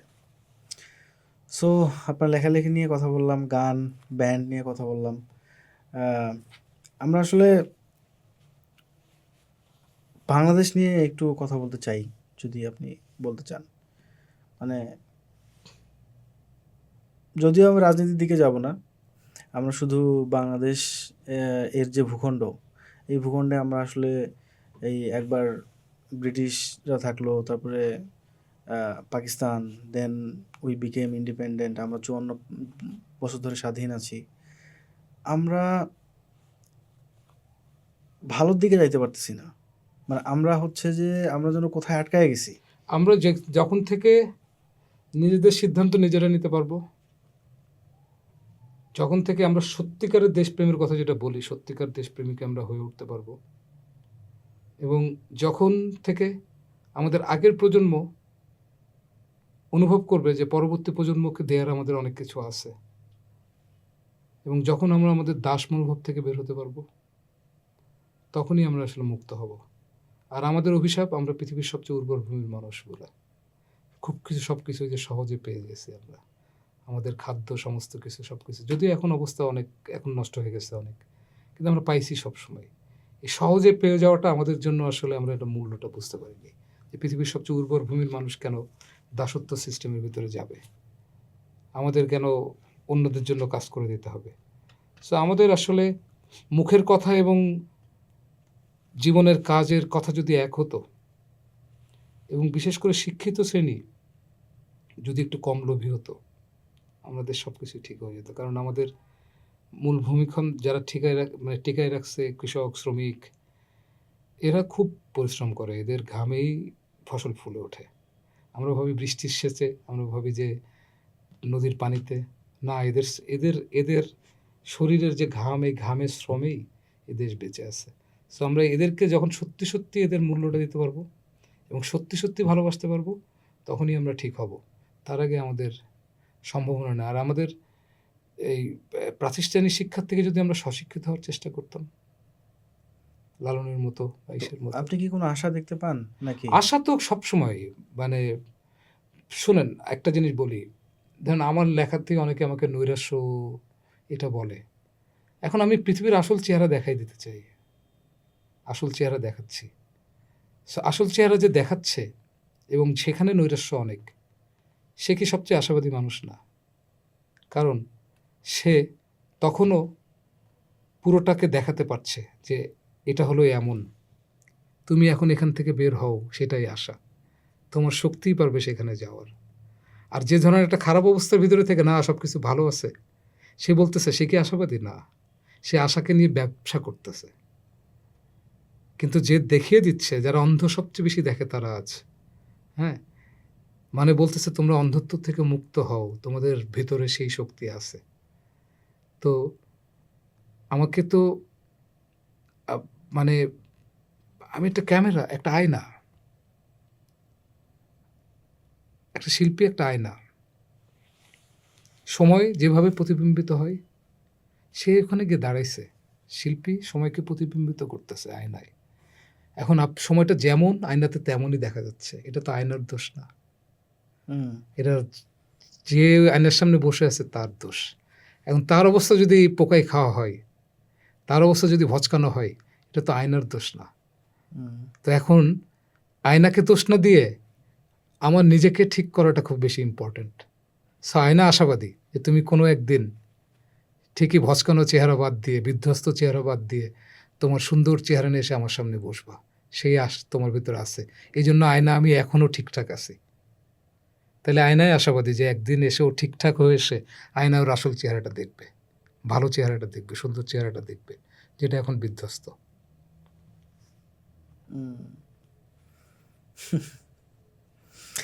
হোপফুলি বাংলাদেশের মানুষ অবশ্যই আশা আছে, অবশ্যই হ্যাঁ। অবশ্যই আশা আছে। মানুষ যত আরও বেশি ক্রাইসিসের ভিতর যাবে, তত আশা চিনতে পারবে, তত শক্ত বুঝতে হবে। হবে, শক্ত হবে। অবশ্যই আশা আছে। কিন্তু এই আশার জন্য অন্যের উপর আশা করলে হবে না। এইটুকু আমি শুধু আমার এই আপনার এই ইন্টারভিউর মাধ্যমে, অন্যের উপর আশা করেন না, আশাটা নিজের উপরে করেন। যে আমার করণীয় কী, এটা যদি আমি জানি, সবাই যদি এটা বুঝতে পারে আমাদের করণীয় কী। যদিও অনেক মানুষ তো অনেক ধরনের চিন্তা হবে, অনেক ধরনের আছে চারপাশ থেকে, অনেক ধরনের বৈশ্বিক একটা ব্যাপার আছে। আর এখন তো আমরা ছোট, ছোট আমাদের খোপের ভিতরে ফেললেও প্রভাবশালীরা তো গ্লোবাল ভিলেজের মানুষ। তারা আমাদের নিয়ে কী প্ল্যান করছে আমরা তো আর জানি না। সো অ্যানিম্যাল ফার্মের কী হবে তো সেটা তো বোঝা বড় দায়। হ্যাঁ, আমরা আশা রাখতেই পারি। Thank you so much Ripon ভাইয়া। আপনার সাথে কথা বলে আসলে ফিলস গুড। মনে হচ্ছে যে না আপনি আপনার সাথে যতক্ষণ কথা বললাম, আপনি যেটা বলতেছিলেন যে বই পড়লে যে ইমাজিনেশনটা হয়, আমি এতক্ষণ ইমাজিনেশনের মধ্যেই ছিলাম। মানে আমি বিভিন্ন জায়গায় গেলাম, অনেক কিছু দেখলাম, অনেক তীরে গেলাম, সমুদ্রে গেলাম, ভালো লাগলো। মানে আপনি খুব ভালো বক্তা, হয়তো you are very good speaker. এবং আমার মনে হয় যে আপনার আরও বেশি কথা বলা উচিত, আরও বিভিন্ন জায়গায় কথা বলা উচিত। এবং আই ডোন্ট নো হোয়াই বেশি কথা বললে তো গলা শুকায় যায়। গলা শুকানোর জন্য বিশুদ্ধ পানি পৃথিবীতে পাবো তো নাও থাকতে পারে। চারপাশে যেভাবে পলিউশন, যেভাবে সমস্ত কিছু মানুষের লোভে বিষাক্ত হয়ে যাচ্ছে, খুব মানে এটা বিপজ্জনক। তাও আশা রাখি মানুষ হয়তো তার নিজের ধ্বংসের বিনিময়ে আবার মহাশ্মশান অ্যালবামে যেভাবে আর কি, যে সে বিষাক্ত মানুষকে পশু পাখির হয়ে সেই করতেছে। মানে মানে এই গল্পটা আমরা আসলে আমি দেখছি অনেক ইন্টারভিউতে এই গল্পটা আছে, এই জন্য আমি আলাদা করে আর জিজ্ঞেস করি নাই। হ্যাঁ, না না আমি যেটা বলতেছি যে মানে ও যেমন ওটার আশাবাদী তো যে বিষাক্ত মানুষকে সে সরিয়ে দিয়ে আবার প্রাণময় করে তুলবে পৃথিবীকে। সেটার জন্য হয়তো তার নিজেকেও ধ্বংস হতে হবে, কিন্তু প্রতিটা ধ্বংসের শেষেই আবার অঙ্কুর তৈরি হয়। হ্যাঁ, দেখবেন যে আপনি একটা বন সব গাছ কেটে ফেলছেন, হ্যাঁ, পুরো বা দাবানলে পুড়ে গেছে, দেখবেন একটা ছোট্ট একটা অঙ্কুর বের হয়ে গেছে। প্রকৃতির এই গতিকে তো থামানোর সাধ্য মানুষের নেই। সো প্রকৃতি হয়তো মানুষের হাতে কিছুটা দায়িত্ব দিছিল প্রকৃতি, মানুষ যেহেতু সবচেয়ে বুদ্ধিমান প্রাণী সবচেয়ে করছে, কিন্তু মানুষের দায়িত্বটা ঠিকমতো পালন করতে পারতেছে না যখন প্রকৃতি নিজের দায়িত্ব নিয়ে নিবে। We have to wait and see. হ্যাঁ, একদম। আর আরেকটা জিনিস ভাই, আপনাদের মহাশ্মশান যাত্রা নেক্সট প্রসেস কি কি আসতেছে? আমাদের তো এখন আমরা গত 2 মাস একটু ছুটি কাটাইছি, কারণ আগের অ্যালবামটা তো অনেক গান, অনেক মিউজিক, 17টা গান, অনেক মিউজিক। আগের অ্যালবামের মতো 4টা-5টা মিউজিশিয়ান না, অনেক জনের বাজিয়েছে, তো অনেক দিন ধরে কাজ করতে হয়েছে। তারপরে দেশের বিভিন্ন ধরনের ওঠা নামার একটা অবস্থা গেছে মাঝখানে, সেই সময়ে সব কিছু একটু অচল হয়ে পড়ছিল। তো অ্যালবাম শেষ করছি, তারপরে আমি গত 2 মাস ধরে একটু ছুটি। এর মাঝখানে আমি আমার একটা উপন্যাস লেখা শুরু করছিলাম। উপন্যাসের নাম ক্যারাভান মর্গ। ওকে। তো আমি ভাবছিলাম খুব এই সাইজের, মোটামুটি বেশি সে বাড়াবো না, কিন্তু ওটা না, মানে ওটার অর্ধেক আসতে আসতেই দেখি প্রায় 300 পেজ মতো 300+ পেজ হয়ে গেছে, আরও বাকি 300 পেজ। তো মানে ওটা প্রায় বোধহয় আমার 500 গল্পের, পেজ মানে হবে। ওটা তো আমি জানি না কত পেজ হবে, কিন্তু যা মনে হচ্ছে আর কি, যে গল্পের এখনও যা বাকি, আমার প্লট যা বাকি, ওরকমই হয়ে যাবে। সো ওইটা নিয়ে এই মাঝখানের ওই সময়টাতে যেহেতু আমরা অনেক দিন ধরে মিউজিক মিক্সিং, আমরা কিন্তু গত 2 মাসে মিউজিক শুনিনি আর মহাশ্মশানের কোনো গান। আচ্ছা। কারণ এত শোনা হয়েছে, মিক্সিং টিক্সিং রেকর্ডিংয়ে এত শোনা হয়ে গেছে যে আর নিতে পারতেছিলাম না। কারণ কত শোনা যায় না, নিজের জিনিস তো আপনি সারাদিন ভুল ধরবেন, অন্যের জিনিস তো সারাদিন মুখ ধরে শোনা যায়, কিন্তু নিজের জিনিস তো ভুল ধরবেন, তো সারাদিন তো এই অতৃপ্তি ভালো লাগে না। তো অ্যালবামটা বের করলাম, খুব দেশের দুর্যোগপূর্ণ অবস্থায় বের করলাম। সেজন্য হয়তো অনেকে এখনও জানেন না যে মহাশ্মশান নামে একটা অ্যালবাম বের হয়েছে, আমাদের ইউটিউবে পাওয়া যাবে, মহাশ্মশান নাম, সোনার বাংলা সার্কাসের ইসে। তো ওই ফাঁকটাতে আমি ওই উপন্যাসের বাকিটা অংশ শেষ করতেছি। আচ্ছা। আর বাকি পাণ্ডু ভাই দেশের বাইরে গেছিল, সাদও এসেছিল, শাকিল ভাই, তো আমরা একটা ছুটি কাটাইছি। গতকাল থেকে আমাদের পাণ্ডু ভাই ফেরত আসছে পরশুদিন, গতকাল থেকে আমাদের আবার মহড়া শুরু হয়েছে। কাল পরশু শো আছে, প্রায় 14 সংক্রান্তি, পয়লা বৈশাখে, তারপরে আরও অন্য শোটো আছে। তো আমরা এখন মহড়া শুরু করব, সো মহাশ্মশান যাত্রার জন্য। সো আমাদের পুরো অনসাম্বল নিয়ে তো করতে হবে, ভায়োলিন, মানে কিভাবে এত বেশি অ্যাকোমোডেট করবেন আপনারা? করবো, ইন্টারন্যাশনাল ব্যান্ডগুলো যেভাবে করে ওইভাবে করবো। ওকে। কেন আমাদের এখানে বাউলদের তো কতজন থাকে, 12-13 জন ধরে বাজায় না, এ বাজাচ্ছে ও বাজাচ্ছে, এটা তো থাকবে এটা। তো এইগুলোর জন্য একটা লম্বা মহড়া করতে হবে। এই মহড়া করার পরে এখন আবার এই যে যুদ্ধটা চলতেছে, মধ্যপ্রাচ্যে যে যুদ্ধটা চলতেছে, এটার ফলেও তো সবকিছু কেমন একটু অচল হয়ে আছে, স্পন্সরটা স্থবির হয়ে আছে। এই স্থবিরতা কাটলেই মোটামুটি আমরা হয়তো জুন জুলাই থেকে আমরা আমাদের বাংলাদেশ ট্যুরটা শুরু করব, মহাশ্মশান যাত্রা। আপনাদের যে যাত্রাগুলা, এর আগে যেটা হয়েছে, এর আগে হাইনা এক্সপিরিয়েন্স ছিল, এটার নাম মহাশ্মশান যাত্রা। মহাশ্মশান যাত্রা। সো এটা কিন্তু, এটা কি ইউনিক বাংলাদেশে ওইভাবে বলতে গেলে তো এটা আসলে সলো কনসার্টের যে কনসেপ্টটা, যেটা বাংলাদেশে ছিল হায়েস্ট ছিল, যেটা হলো যে সবাই 20 বছর পূর্তি, 30 বছর পূর্তি, 25 বছর পূর্তিতে একটা সলো কনসার্ট করতো। তো মানে স্পেসিফিকভাবে শুধু আমাদের ব্যান্ডের প্রথম ব্যান্ডেরই আয়োজন, হ্যাঁ আমাদের ব্যান্ডেরই আয়োজন। এটা ইন্টারন্যাশনাল ব্যান্ডগুলো, সারা পৃথিবীর ব্যান্ডগুলো যেভাবে করে, যে ব্যান্ড নিজেরাই কিন্তু শো করে, নিজেরাই শো করে, ট্যুর করে, বিভিন্ন জায়গায় টিকিট বিক্রি করে, ওই টাকা দিয়ে বা স্পন্সর নিয়ে তারাই টাকাটা নেয়। হ্যাঁ, সো আমি বাংলাদেশে মনে হচ্ছে যে এই জিনিসটা চালু করা উচিত। আর আমাদের প্রথম অ্যালবাম বের হওয়ার পরেও আমাদের লোকজন ওইভাবে কনসার্টে ডাকতো না, জানি না কি সে ব্যাপার সেপারে। তো আমরা একদিন মনে হলো যে আচ্ছা নিজেরাই করে ফেলি না কেন, টিএসসিতে করলাম, এবং দূর বক্ষে, কারণ প্রায় 3-4 লাখ টাকা খরচ, হ্যাঁ, মানে নিজেরাই ইনভেস্ট করে আমরা মোটামুটি করে ফেললাম। এবং কাকতালীয়ভাবে দেখলাম শোর দিনে মোটামুটি 1200-1300 মানুষ চলে আসছে, এবং আমরাও বিস্মিত, সবাই বিস্মিত যে বাংলাদেশে এভাবে সলো কনসার্ট হয়, এবং সারা বাংলাদেশ থেকে এসে মানুষ টিকিট কেটে শুধুমাত্র একটা ব্যান্ডেরই কনসার্ট দেখতেছে, এবং আপনারা প্রত্যেক জেলায় করছেন। এবং আমরা ওটা পুরো বিভাগীয় শহরে, তারপরে খুলনা করতে পারিনি কারণ ভেন্যুর জটিলতার কারণে। আমরা ঘুরে সব জায়গায় করছি, এবং সব জায়গায় হাউসফুল ছিল, এবং সবাই মজা পেয়েছে, এবং আমাদের অনেক শ্রোতা আছে যারা এখন আর এমনি কনসার্টে আসতে চায় না। আপনারা কিছুদিন আগে লালমনিরহাট গেছিলেন, হুইচ ইজ লাইক, আমি অবাক হইলাম যে লালমনিরহাটের মতো জায়গায়, মানে আমার বাসা কিন্তু কুড়িগ্রাম, হুম হুম আমি চর থেকে উঠে আসা মানুষ, হুম হুম হুম তো ওইখানে যে আপনারা গান গাচ্ছেন, হুম হুম। এটা একটা এক্সক্লুসিভ ব্যাপার ছিল আমার হ্যাঁ, জন্য, এটা মানে এটা এটা নিউজটাই। এটা ওটা তো সলো কনসার্ট ছিল না, ওটা ওনাদেরই আয়োজন ছিল, এই আচ্ছা। ঈদের আয়োজন। অনেক মানুষ আসছিল। সো সবাই খুব হইছে যে এভাবে সলো কনসার্টই হয়। তারপর দেখি অনেকেই সলো কনসার্ট ওইভাবে করা শুরু প্ল্যান করছে। করছে। সেটা খুব ভালো জিনিস। হুম মানে এই যে একজন করছে মানে সেই তা তো না। এটা তো মানে আমরা তো আমাদের সলো কনসার্ট অনেকটা বাধ্য হয়ে করা। এমন না যে খুব বুদ্ধি মাথায় একটা ছিল যে সলো কনসার্টের উপরে আমরা তাহলে কি করব। আমরা আপনাদেরকে সোলো কনসার্টের পায়োনিয়ার বলতে পারি মোটামুটি?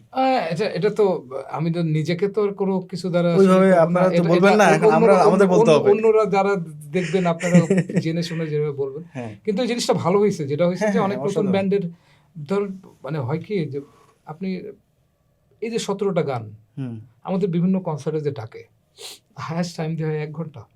হুম ১ থেকে ১.৫ ঘন্টা। 1 ঘন্টা তো অনেকে পায় না। হ্যাঁ, ১ ঘন্টাও অনেকে পায় না। সো ১ থেকে ১.৫ ঘন্টার ভিতরে আর আমাদের গান তো আমরা তো ইম্প্রোভাইজ করি। হুম সো মোটামুটি ৬ মিনিটের গান সবসময় ১২-১৩ মিনিট হয়ে যায়। হুম তো আপনি জীবনেও যে গান কয়টা হিট হয়েছে তাছাড়া অন্য গানগুলো তো কারো ভালো লাগছে। তারা কি টিকেট কেটে এসে আপনার গান দেখবে না কোনোদিন? শুনবে না যে আপনি নিজেও গাবেন না আর কোনোদিন। কারণ গানগুলো হিট হয়নি বলে। কারণ হিট তো অন্যের কাছে। এটা তো আর আপনার কাছে না। হুম হিট আমার কাছে সব গানই আমার তো কাকতালীয় ভাবে মানে সবথেকে নন হিট গানগুলো আমার সবচেয়ে পার্সোনালি পছন্দ। কারণ আমি ওইটা আমার ভালো লাগে যে আমার বেশি যে এটা তাহলে ট্র্যাডিশনাল না। এটা কিছু একটা নতুন যে কারণে মানুষ অ্যাকসেপ্ট করতে পারেনি। সো এই যে ওই কনসার্ট সলো কনসার্টে সবগুলো গান শুনতে পাই এবং আমরা সবগুলো গাইতে পারি। হুম সো আর ভক্তরাও ওইটা পছন্দ করে যে কারণ নিজেদের সাউন্ড একদম কোনো তাড়াহুড়ো নেই, কোনো হসপস নেই। মানে এমন না যে ম্যাক্সিমাম কনসার্টে কি যে এলইডি নিয়ে আসবে ২ লাখ টাকা দিয়ে, সাউন্ডের জন্য দিবে ৫০,০০০ টাকা।